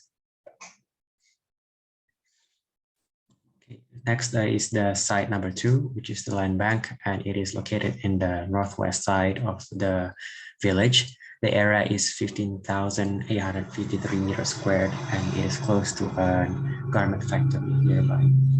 Next. Next slide. Okay, so in the sun path, it's similar, bright and going from the east to the west. Next. The wind velocity is 2.4 to 3.8 per year, and it is from the southeast to the northwest. Next. The vegetation is very scarce, and it is consists of heterogeneous trees and wild shrubs. Next. The access is mainly from the main road, which is located on the east. Next slide. The view from the site is in all directions, mostly on the northern and also on the eastern side. Next slide. In terms of the view to the side, it is mostly from the road on the eastern side of the area. Next slide. And from the noise, it is also coming from the roads, the northern part and also the eastern part. Next. Now we enter the problem and potential identification. Next, please. This is actually a diagram of the influence parties. We have niche, consists of the research at Sukaraja Wetan, which are terracotta craftsmen, factory, and other UMKM, and then the regime, the formal stakeholders, and then the landscape, the impacted parties. Next. Craftsman terracotta and rupta is potential in the area of Sukaraja Wetan, and at the moment have a problem in declining public interest towards craftsman terracotta and ruptile because small income and then limited supply of raw material resources. And then for the governor, there is no support from the local government. About in governor level must give the support about the craftsman terracotta and art in this village. And then from the substitute head and the village head of who always give support about the craftsman and performance art community, but have limitation of development. And then from in here, from partner like ITB, like we do now, it's an education institution who give attention about the potential in Sukaraja Wetan village and become a bridge as a development planner in this area. And we could make a partner in architect or planner as professional consultant which makes a plan for development grand design planning village, and then the contractor, which will executor from here. And then all the relation there will impact the landscape, which are the general public and community members will receive the impact of the result of development, and then the businessman or entrepreneur will receive impact from development village, and then will receive impact capital economy, And then the traveler or tourists will receive education about Terracotta, tile, or other craft like pottery, mask from clay. Then the traveler will receive impact knowledge about the craftsman Terracotta Skywalk village. And the new configuration goes through taking advantage of the window opportunity adjustment and that occur in the social technical elements are gradually linked together and stabilized in the new social technical configuration are one of the dominant design internal momentum increases. Next.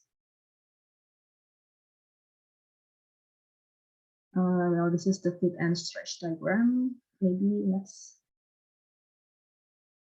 Well, this is the main problems we conclude for the next development.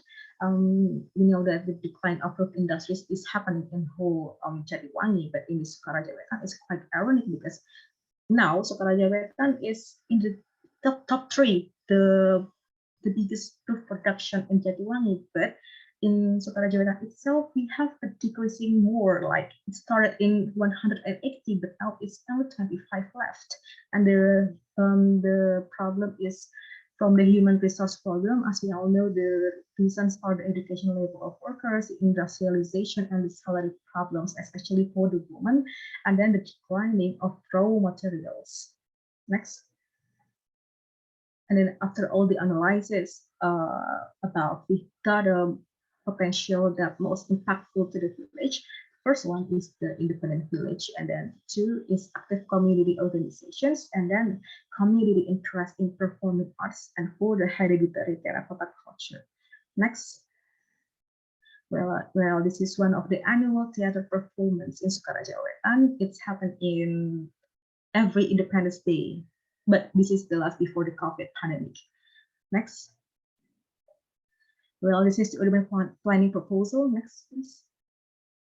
This is the input-output scenario. We have a topic to reviving the local wisdom, and we have inputs in local culture community, and then local government, and the terracotta products. And from local government, they push you to have a collaboration and redesign and rebranding. And the collaboration itself, we have short-term plan, mid-term plan, and long-term plan. The short-term plan is focused in local community how to propose their idea, and the mid-term plan is to action plan, and the long-term plan is the sustainability movement. And then from the redesign and rebranding, we have a community movement and a collaboration making. Next, please. And then this is the action plan to developing cultural capital. This is how a community making a movement for the sustainability of the plan. Well, this is the strategic production plan from the local community. We have performing arts and craft in Terracotta to make the collaboration from community outside and the local government to rebranding culture and to have a sustainable plan, and it will impact in expanding performing arts and terracotta culture and then increasing sales performing arts and terracotta through the social media. And then from the local government, we have to improve local economy from the workshop and diversification local products, because we know that the only production now is roof. Next, clay is more, can be explored more. And then the action plan, this is Scania development. We have three big programs. The first one is make a collaboration cultural community with local government will be implemented in the short term in the 1, 2, and 3 steps. And the further sub-program. Next, please. And then the rebranding local facilities and the local community. It is the midterm plan. Steps in 4 and 5, and the left is on the 8 steps. And then number 3 is open areas for show and shopping local product, and that local resident can be more progressive and profit with selling local product. It will be implemented in steps 4 and 5 and 6. Next. And this is the common rules. What is the function of this? The common rules is to protect all the plans and concepts so it can be continued and sustained. The first phase is the community right and spatial planning that ruled in UU Nomor 26 of 2007, and then the community obligation in spatial planning, and the last is administrative sanction, so it will surely be safe for them. Next, please. And then the urban design proposal. Next. Okay, this is our site, the Sukaraja Wetan Land Bank, and then the Sukaraja Wetan Square. It's surprisingly located in the same urban corridor, and And the sites are going to be our study case. They are located in the same urban corridor, and we can see that this too has linkage in location, culture, and social aspect. From here, we can make an urban framework development to clarify the connection. The challenge here is how to encourage people to reach the land bank, because it's actually located a little bit far from the village, and make them feel connected to the village, Sukaraja Wetlands square itself. Next. So we pursue to have a pedestrian way revitalization, and the existing condition on the left is the pedestrian way is quite narrow, and then the motorcycle even can park there. The pedestrian can walk properly there, and then the pedestrian way is cut off in the agrarian area. Well, the tropical climate in Magillango is the highest, have 37.3 degrees Celsius, is quite hot. And the comfort aspect for pedestrian movement, first we have to thinking about the walking distance. The comfortable walking distance for most people is 5 minutes walk. And then what is the solution? The street furniture placement. Bench is placed every 20 minutes and street lamp in every 15 minutes to facilitate the walking activity for pedestrian. And then it used to be disabled friendly and vegetation arrangement to respond to climate condition of Sukaraja Wetan, which is mostly hot. Next. Well, this is the urban framework. The goal for the short-term planning is connecting the nodes with infrastructure and fix the existing pedestrian way. And then the goals for this long-term planning is making a proper and livable urban corridor in Sukaraja Wetan. Next. Well, this is the proposal for the short term. It's just a simple proposal, just adding the planter in there so the pedestrian can be safer in walking. We also put the bench placement and street lamp placement to make them more comfortable in walking. And this is the situation and the key map. Next. Now, this is the midterm and long-term plan. We have bench and lamp loading like this, like before, and then the street furniture which is more proper. And the road section, we can see that we have a proper pedestrian way. We have a bicycle planter to make them more comfortable. This is in the long-term planning because we will make it wider and use the private lot. This needs a more social approach that needs a long time to be implemented. Next, please. Well, this is the second strategy to make them interested to go to the land bank. We go to the distribution of workshop community based on institution level. So people of Sukaraja Wetan will be easier and closer to access the information through the community, such as Karang Taruna. The base camp is placed in the Jebor area to make a strong connection of this Terracotta development project. So the first spot in Dusun 1 around industry area with green dots, and then the blue one is Dusun 2 around industry area, Dusun 3 around Sukaraja Wetan Square, and Dusun 4 around of industry area, and Dusun 5 around of industry area. Next, please. Okay, now we're moving on to the architectural proposal for the village. Next slide. So the main concept for the architecture is to strengthen the socio-cultural aspects of Sukaraja Wetan through terracotta materials and also through performing arts. There are two sides. The first one is the town square and the second one is the land bank. Next one. All right, for the diversity of activities, for the town square, we have art performances, art and craft display. We have a court and also flexible space. For the side 2, we have art performance, art and craft tenant. We have food and beverage and also terracotta crafts workshops. Next. For site number 1, the first, we have the existing condition, which is quite spacey. And then for the second step is we try to remove the gate to improve accessibility and inclusivity, and we develop a stage performance space. Next. Step number 3, we develop the court to be more public friendly and also develop a specific parking area for efficiency. Step number 4, we add green area to create more friendly public space. Next. Step number 5, we introduce culture signifier through terracotta structures and objects. And also we develop space for street vendors to make it more inclusive to the local street vendors. Next. Okay, so the overall design for site number 1 is as follows. So we have a stage for performances in the northwest, and we have a court that is already existing. We have art display, we have terracotta installations, we have mountings for greeneries, and we have street vendor area, and we also have efficient parking. Next slide. For the details of the concept, we have the triangular core of the terracotta arrangement as a symbol of sturdy terracotta material. And then the number of repetition poles consists of 4 transformations for the number of jebor columns and hope for the rapid growth of terracotta. Next. And then number 3, the flexible tired arrangement is taken from the elements of motions in the performing arts. And then number 4, the bulge as a silhouette arrangement from the sun and as an innovation for various terracotta products. Next. Number 5, the elevated walkway is transformed from terracotta, which has value as a shelter for the community.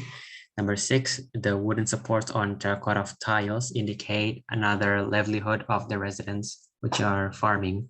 Next. And then we also have the concept for the ornaments. We have spaces for murals that could be painted by the villagers to create a more stronger sense of belonging.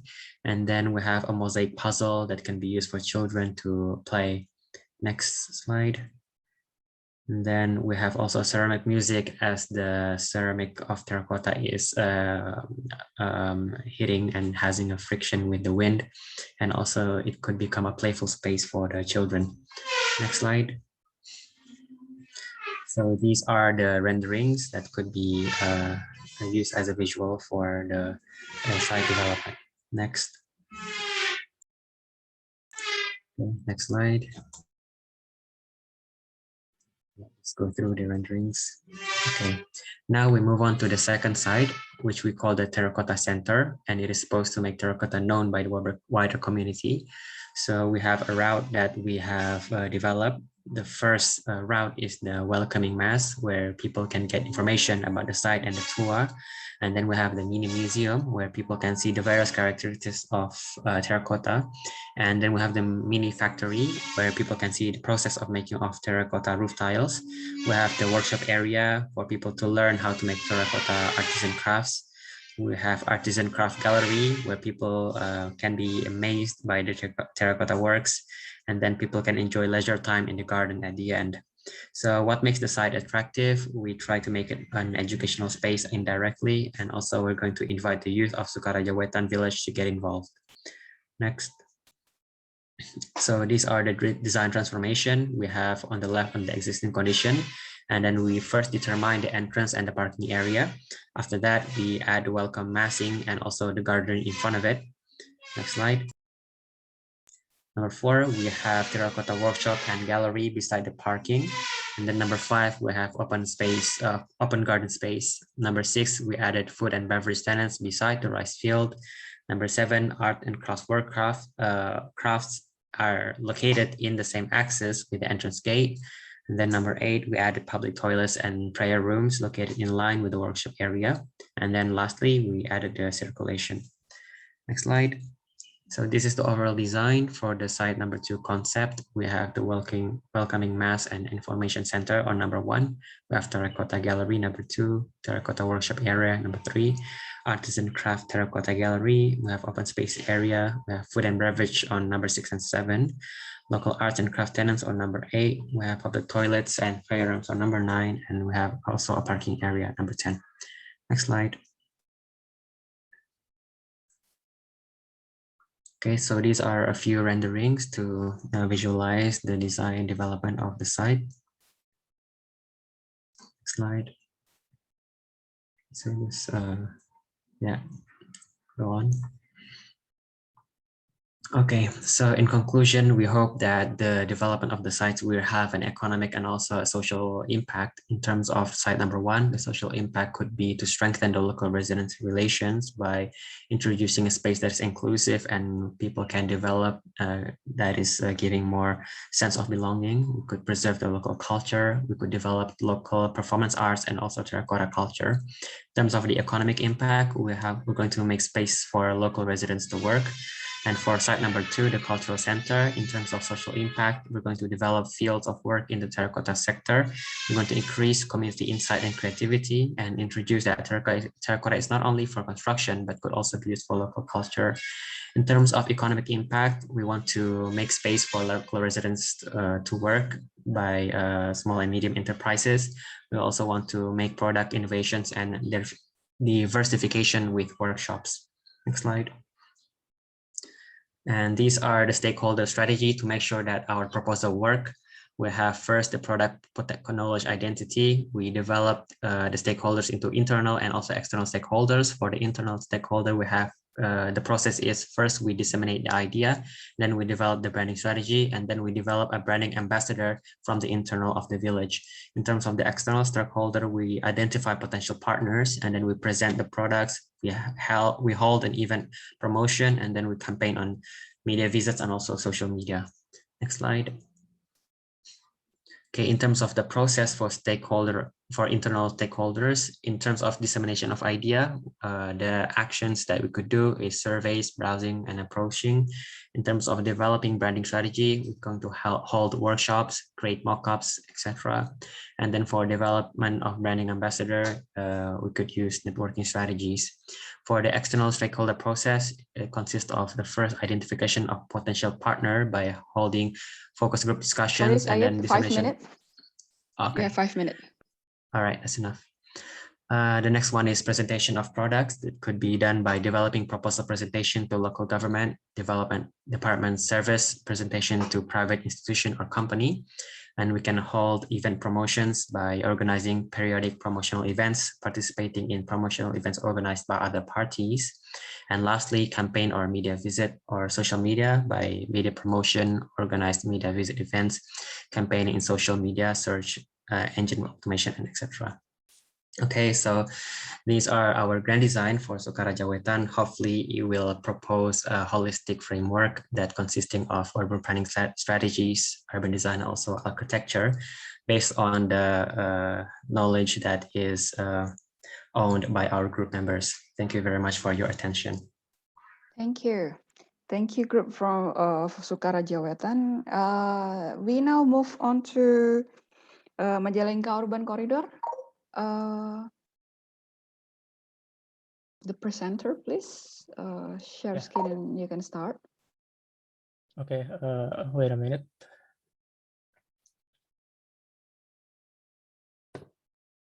Can you see my screen? Yes, yes, clearly. Bu Roro? Please. Okay. Yes. Assalamualaikum warahmatullahi wabarakatuh. Good afternoon, everyone.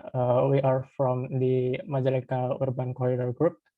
Today, we would like to present our work in the past weeks, and our project is titled Terracotta Motekar, Socio-Economic Pooling of Terracotta Creative Culture to Create Urban Commons in Magillango Corridor. So in this presentation, we have 5 points that we want to deliver. First one is site analysis, SWOT, framework, precedent studies, and then the last is our proposed ideas. Started from site analysis. First of all, our site or this corridor is divided into 2 sites. The site A is in the blue line is 2.2 kilometers, and the site B in the yellow line is 1.5 kilometers. In this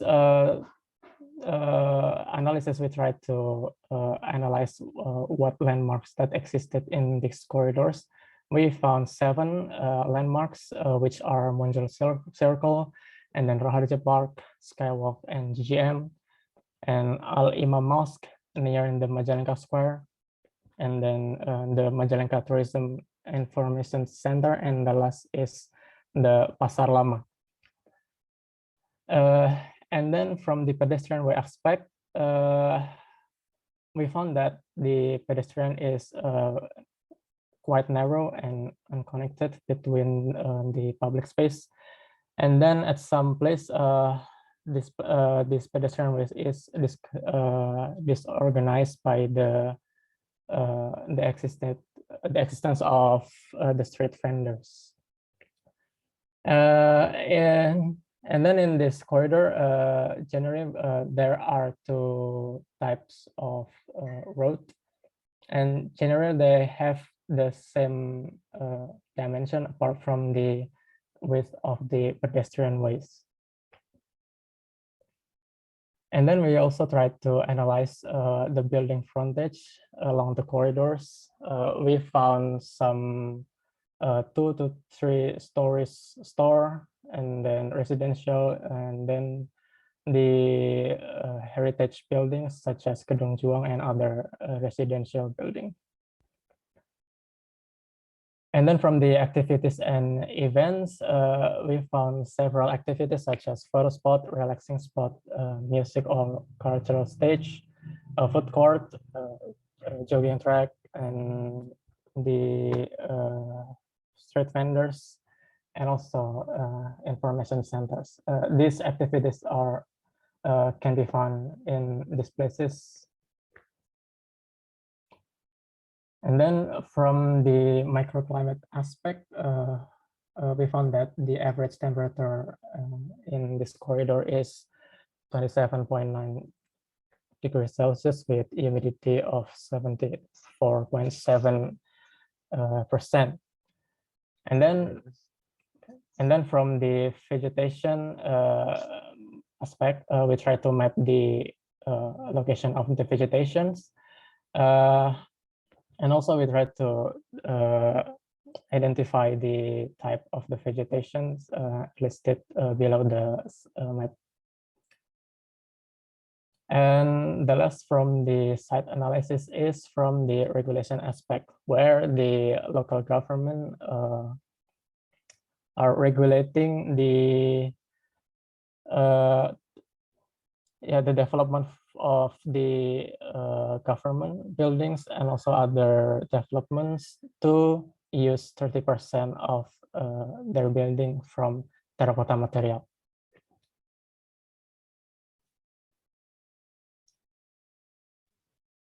And the next is SWOT analysis.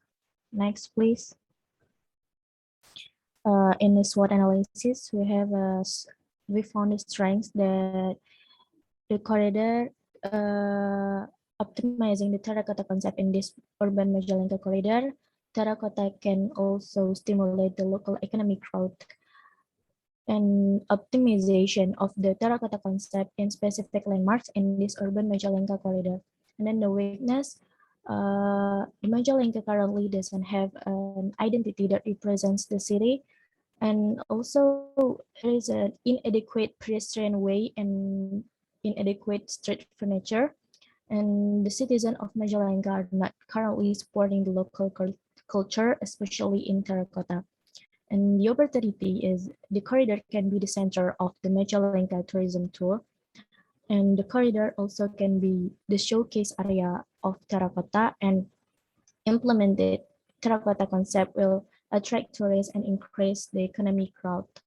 And the threat is the citizen will forget the culture of terracotta, and the change of government policy may blur the terracotta culture, and lack of adequate long-term maintenance may cause the facility issues. Next, please. And also we have a conclusion of the problems that along the urban Magillango corridor, there is a street vendors and also inadequate and unintegrated pedestrian way. And there is a potential that we found that there is existing heritage buildings that can be tourist attractions, and also the terracotta can also become an icon of Magillango city. And the terracotta in street elements and street furnitures can along the Magillango corridor can be showcased, and the landmarks along this corridor can also be tourist attractions. And the recommendation for the Magillango urban corridor is we can restructure the pedestrian way along the corridor, and also we can relocated the street vendors in Skywalks, and we can this corridor need urban guidelines for the local government for using in the material of terracotta, and also we propose a new activity around the Magillango Square to bring more visitors to the corridor.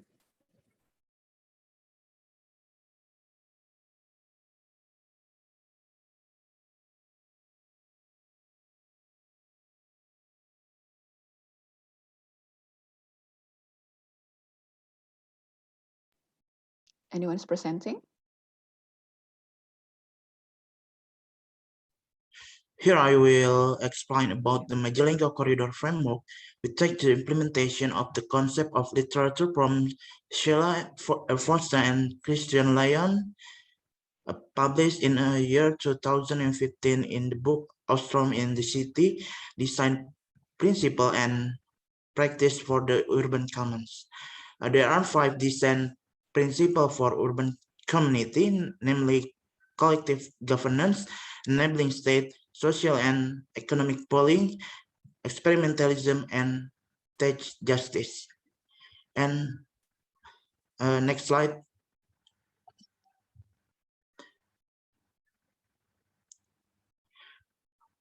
Okay. A collective governance relates to the collaboration between all stakeholders, in this case, a study between the Magillango government and the Magillango community, refers to the existence of a multi-stakeholders governance scheme in which community emerge as actors and partners through sharing, collaboration, and coordination, with 4 others a possible category of urban actors in a loosely coupled system. Next slide.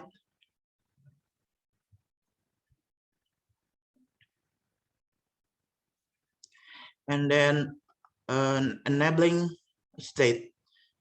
Enabling state relates to the role of state and local public authorized in facilitating the creation of urban shared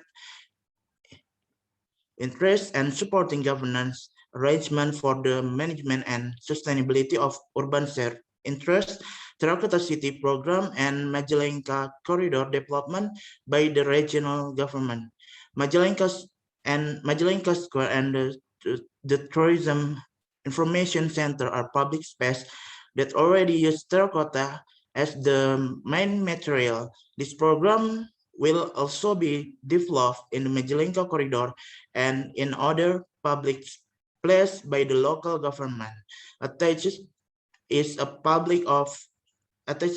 picture of Magillango Square and the Tourism Information Center, or TIC.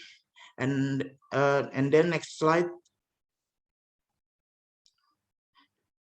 For social and economic pooling relates to the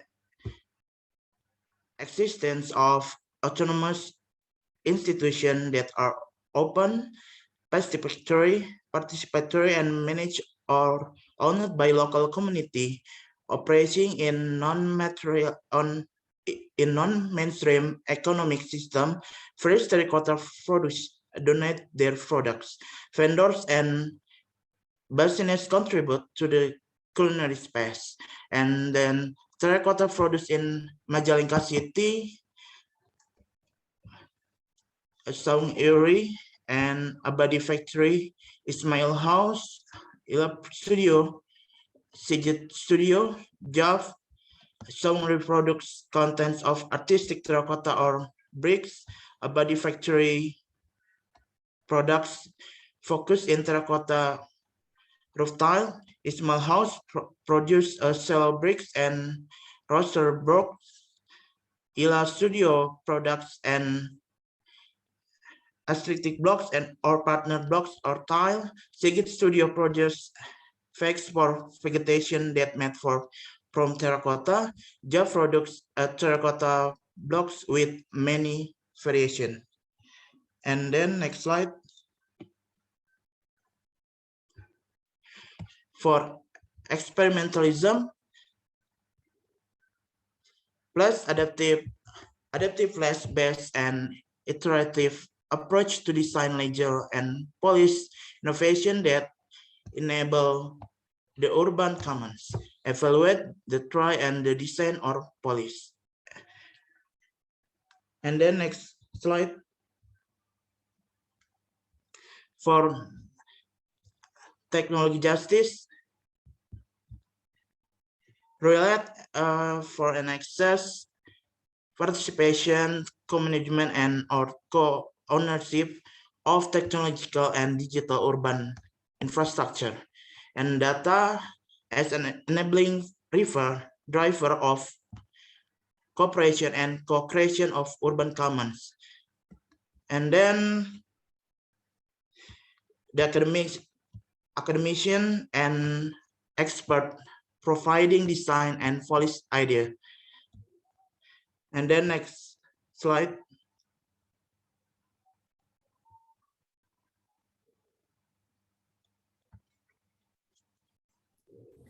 Okay, to take a lesson from the previous design, here is some precedent studies that we did. Next, please. The first precedent is the bus stop design in Columbus, Austria. So this project aims to boost the tourism, business, and craftsmanship in the region. This project invites 7 architects to design 7 bus stops. And we can see from this design, it has a very different shape, and also it uses a very different materials too. But we still can learn that from this project, we need to respect the surrounding by using the local material techniques, and also we need to see any potential nearby the site. And from this project too, we can also learn that small things like a bus stop, it can help to improve the condition of the site, and also it can bring a better image to the area too. And next.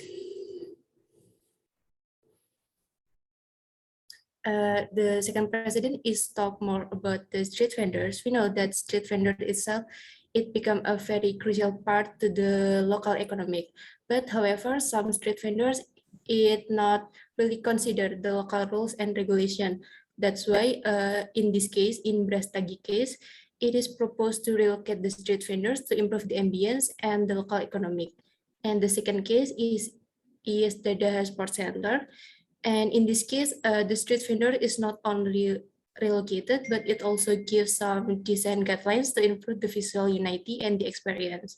The difference between these two cases is that the Brastagi, it used more like a covered structure, while the Daha Sports Center, it used more like an open space.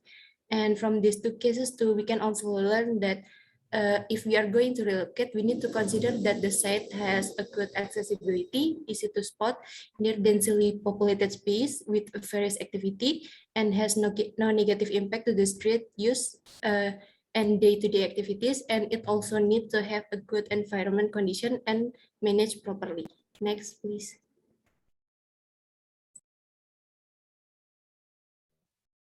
Ilham from Site A. I will now explain the proposed ideas that are based on the analysis and studies that we have done.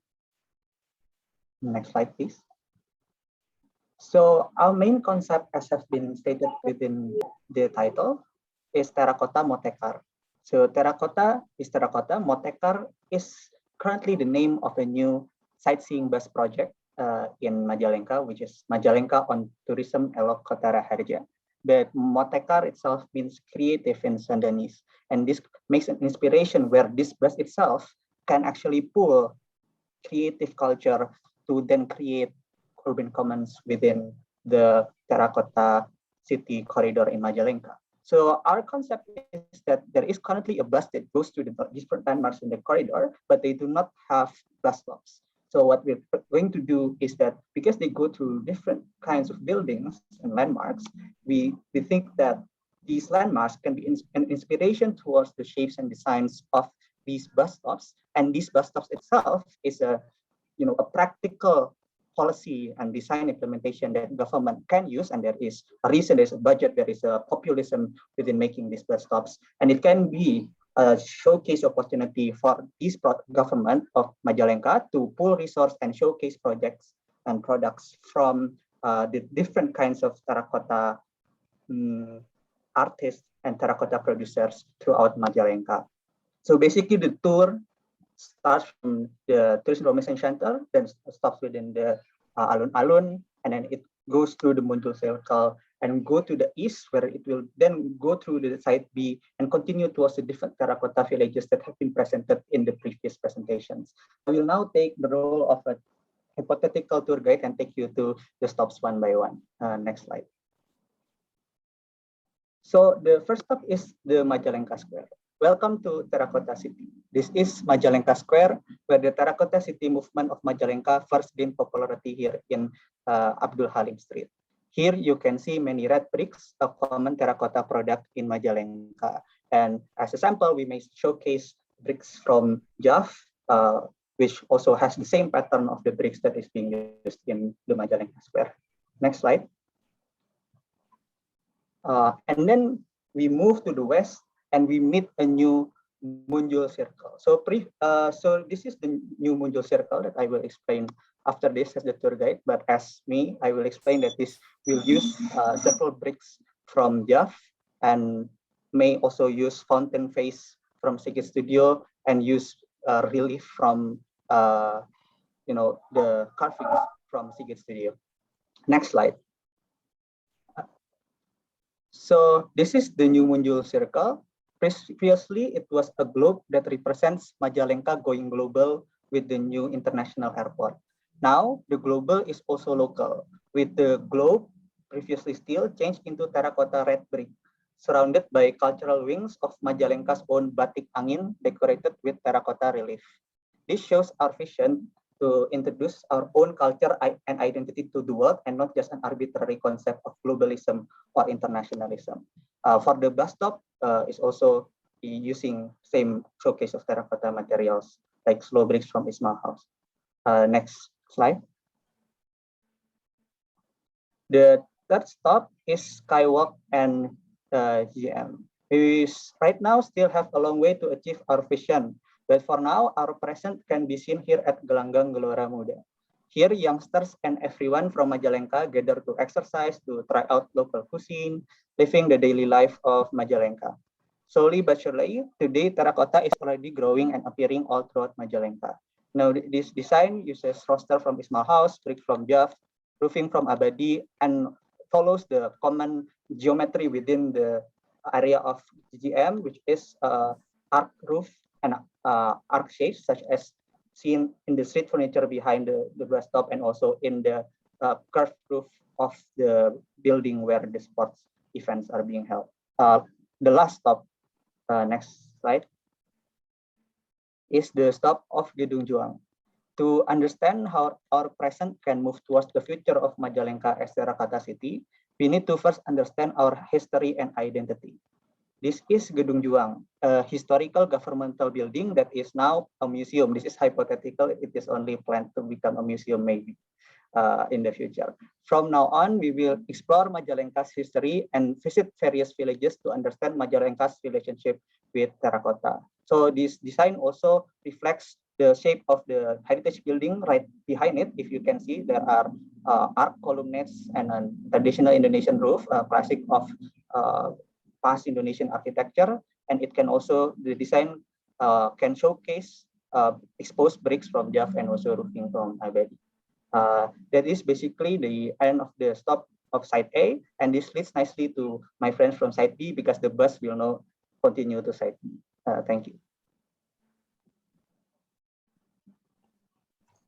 So now, as we talk a little bit further about site B, can you bring out the next slide, please? So as we talk about corridors in general, we talk about bringing a certain amount of commons to the people.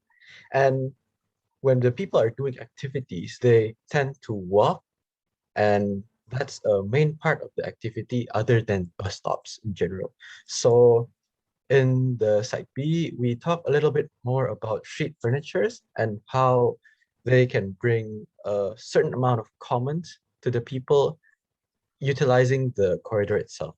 So we focus on three things. The first one being showcase for the terracotta industries. The second being the improvement of quality of pedestrian ways, and the third being equip the sidewalk itself with better amenities for the people. So next slide, please.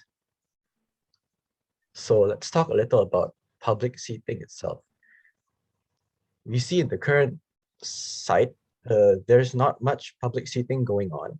So people would tend to just stop and just sit, or they tend to use more privately owned vehicles, which we don't really enjoy that much when we are currently walking on the corridor. So we propose public seatings spread throughout the corridor for people to actually enjoy walking there, since when they get tired, they can actually just sit, relax for a while, and just go again. But as doing Sorry, so, you have around 7 minutes. yeah, no problem. Yeah. So thank you for reminding. So when we talk about street furniture in general, we also talk about how it can benefit and impact the local artisans and craftsmanships. So we can see Studio Sigit will be a supplier, quote unquote, on the planters that are in the public seating. And Saung Ure will also provide some cladding or some decorations for the public seating. Next slide.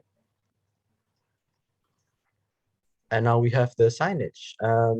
It's actually interesting because we have a signage problem in the corridor itself, where the signage isn't really managed, and it's bothering a lot of the people walking around the corridor. So what we do is we actually propose to re-innovate the signage to make it more sleek, more elegant, and also non-intrusive for the users.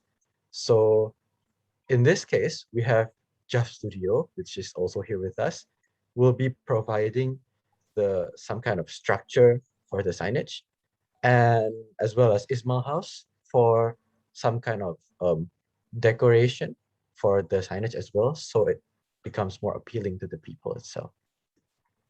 Next slide, please. And now, last but not least, we have the trash bin and terracotta tiles. So it's very interesting to see the effects of having good waste management for the corridor itself.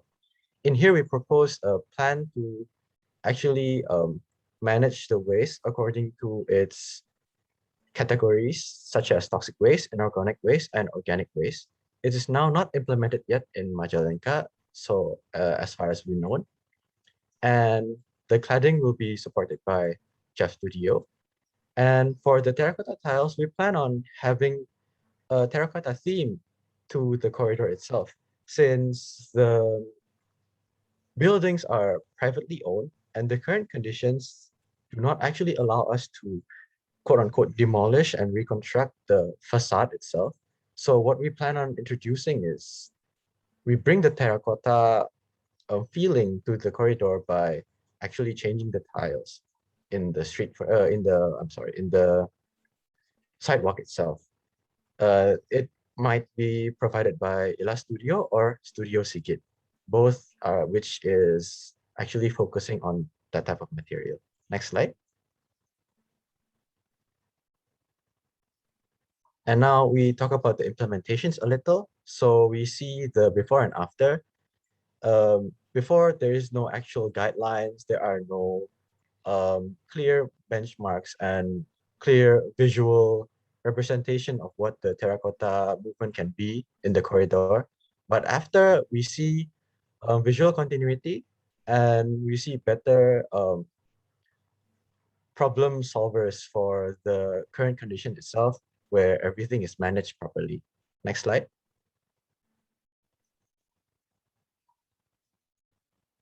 Now we talk a little about the street vendors itself. So we propose on relocating the street vendors to a certain spot, arranged flexibly, so it doesn't have to be in this shape.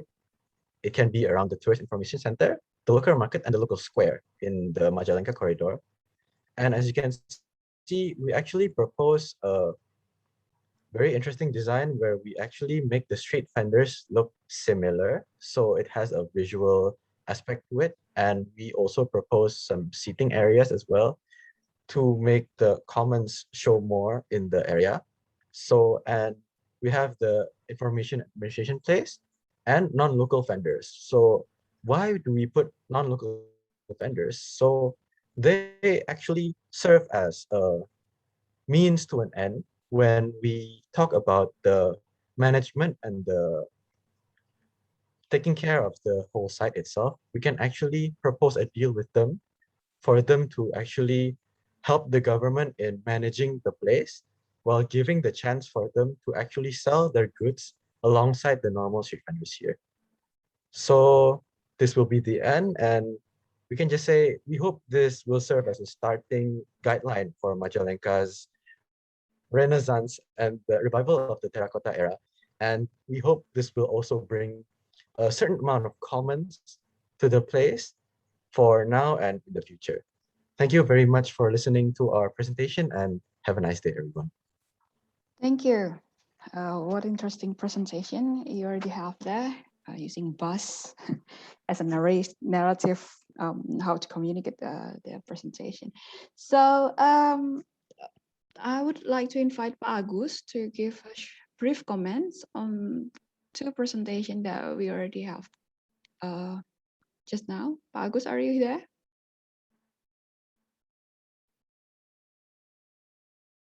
Pak Agus? Or probably we move first to Pak Jai from JAV as a representative of local community. Can you give a brief comment on both presentation that we already see just now, please? Yeah, thank you, Mbak Roro. Thank you for the presentation, all of you guys. And I have two things. Like the first, I'm interested to comment to your concept to make art and craft gallery for display product in Sukaraja Wetan. I think it's very important to showing the product, but yeah, if possible to make the design as the natural showcase at the same time, even without the gallery. I think you can be challenged for all of the designer how to make the design as this showcase. Yeah, it's very good presentation from the last presenter from the Magillango corridor. Maybe to thinking about the product showcase with the design, it's very good, I think. But for the next, I think need to more thinking about the how to make a shape can be showing to the public how to make a shape like yeah, for the good shape to showing to the public. Yeah, and the second, if I'm not mistaken, I heard about the presentation from the Sukaraja Wetan, talk about Jafar to the Sukaraja Wetan village, right?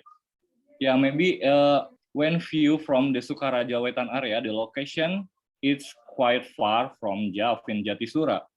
But JAV doesn't only work in Jatisura. Many of our agents are also located in 16 villages in Jatiwangi. Even now, spreading to the city of Majalengka. Also, JAV work for the city. As you know, the Terracotta City idea is a project collaboration between community and the government. Yeah, maybe just enough. Thank you, Mbak Roro. Okay, thank you, Pak Jai.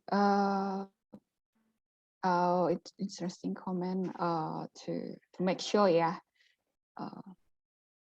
how the design will work in the context of Sukaraja Wetan. We already have Pak Agus also. Pak Agus, please give your comment for both presentation. Okay, thank you. Just... Yes, I'm not give the comment particularly and specifically for the project. So I understand that all student is hard work. But if Pak Manfredo, Professor Manfredi ini offer us the urban common as the basic issue. I told you that the issue is came from mostly not came, but developed by L.R. Ostrom. She is a political science. Her concern is about institutional development. The concept of governing the common have the problem because if we talk about the human is heavy fluid relationships rather than the non-human as a technical objects.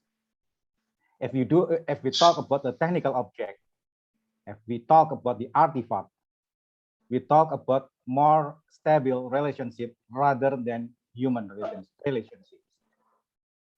Professor Manfredini also deliver, although he did not strong, mention it about the actants, the non-human actor, the role of non-human actor in the commoning. So it's important for designer, especially as engineer, who create something, who construct something to be utilized or be useful for the people.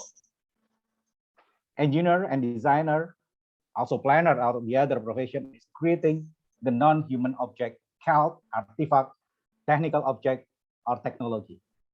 So I offer you the further discussion, the further discuss after the urban common, after the commoning, the Manfredini commoning, that is called responsible technology, responsible design, responsible planning, responsible development, or we call it responsible innovation.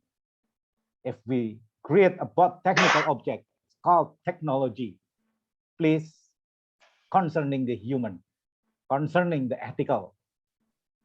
It's very interesting to develop the discourse of urban common in the future. The future cars, for the discussion, for the research. I mentioned it, and I offer it in the my closing, my last statement to you, my student, my all student.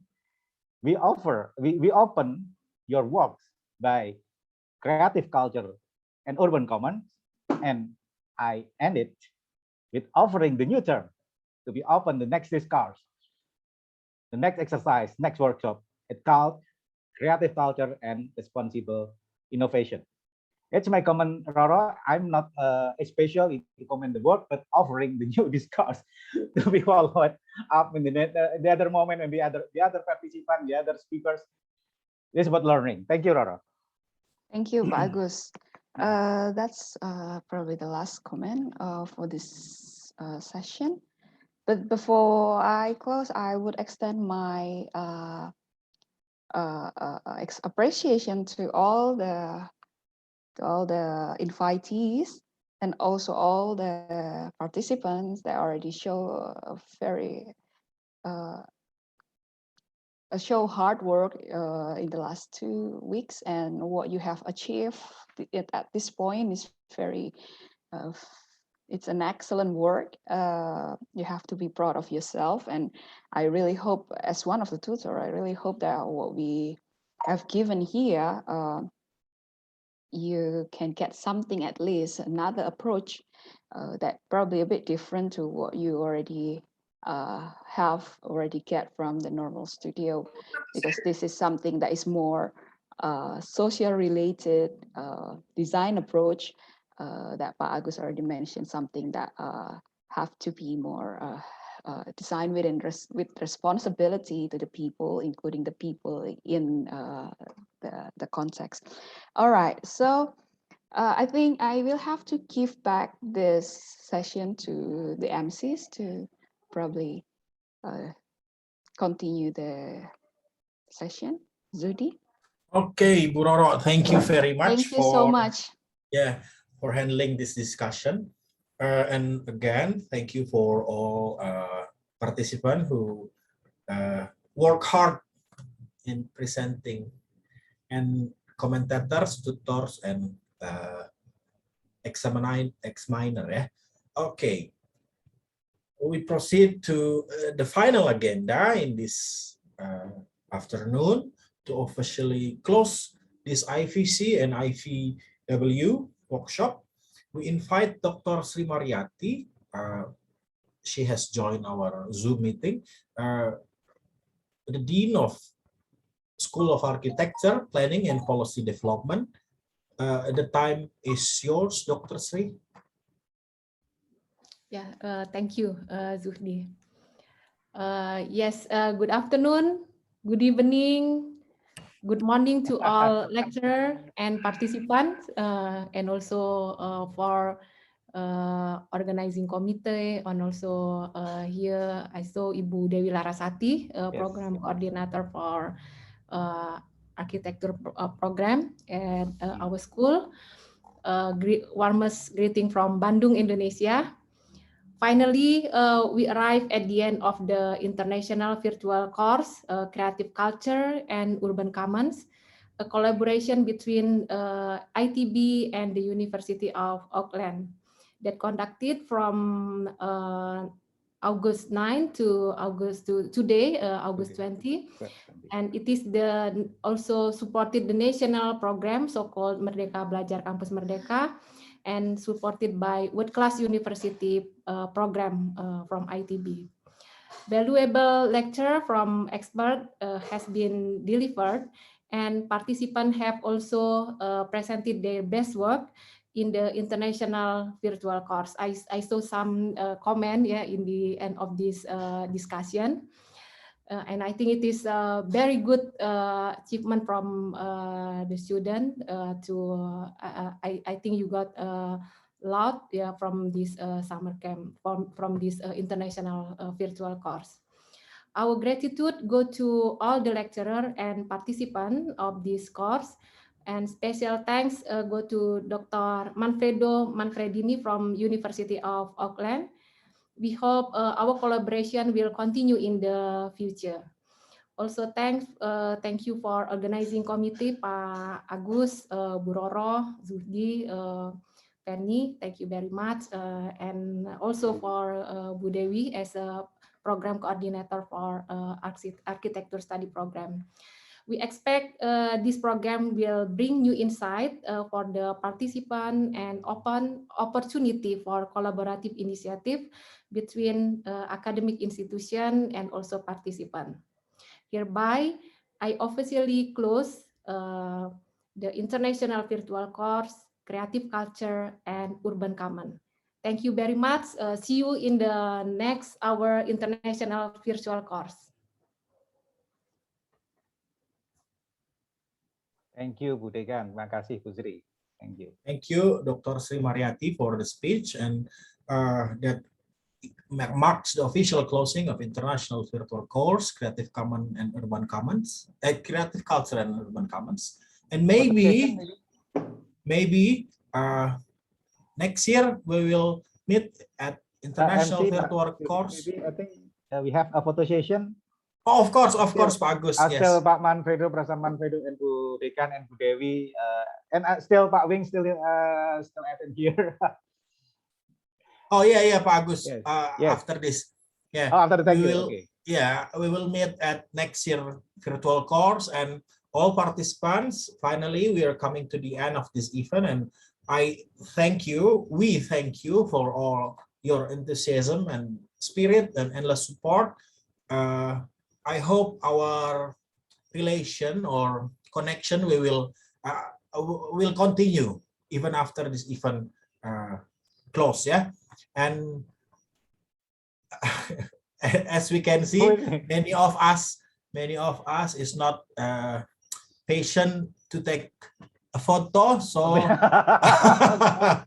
I'm asking all of you to open the camera, and we will have a photo session that will be led by Hansa. She is our specialist in photo session. Okay, Pak Zuri. Okay. Okay, Hansa, please. Okay, we have 2 slides. Maybe we start from the first slide. Okay, smile. 1, 2, 3. Shall we wait? No. Wait. This is the first slide. Wait. Okay. Slide. Okay, this is the second slide. Smile. 1, 2, 3. wait. Thank you, Hansa. As the master of ceremony, I thank you all again for your presence today, and see you again in next workshop at ITB. Collaboration. Okay. Next collaboration. Okay. Wassalamualaikum warahmatullahi wabarakatuh. Good afternoon, everybody.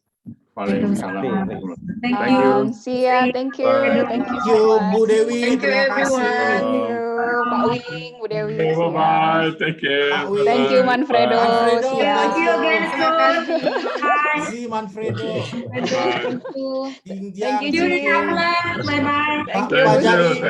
Thank you. Pak Jai. Oh, very good. Busri, thank you, Busri.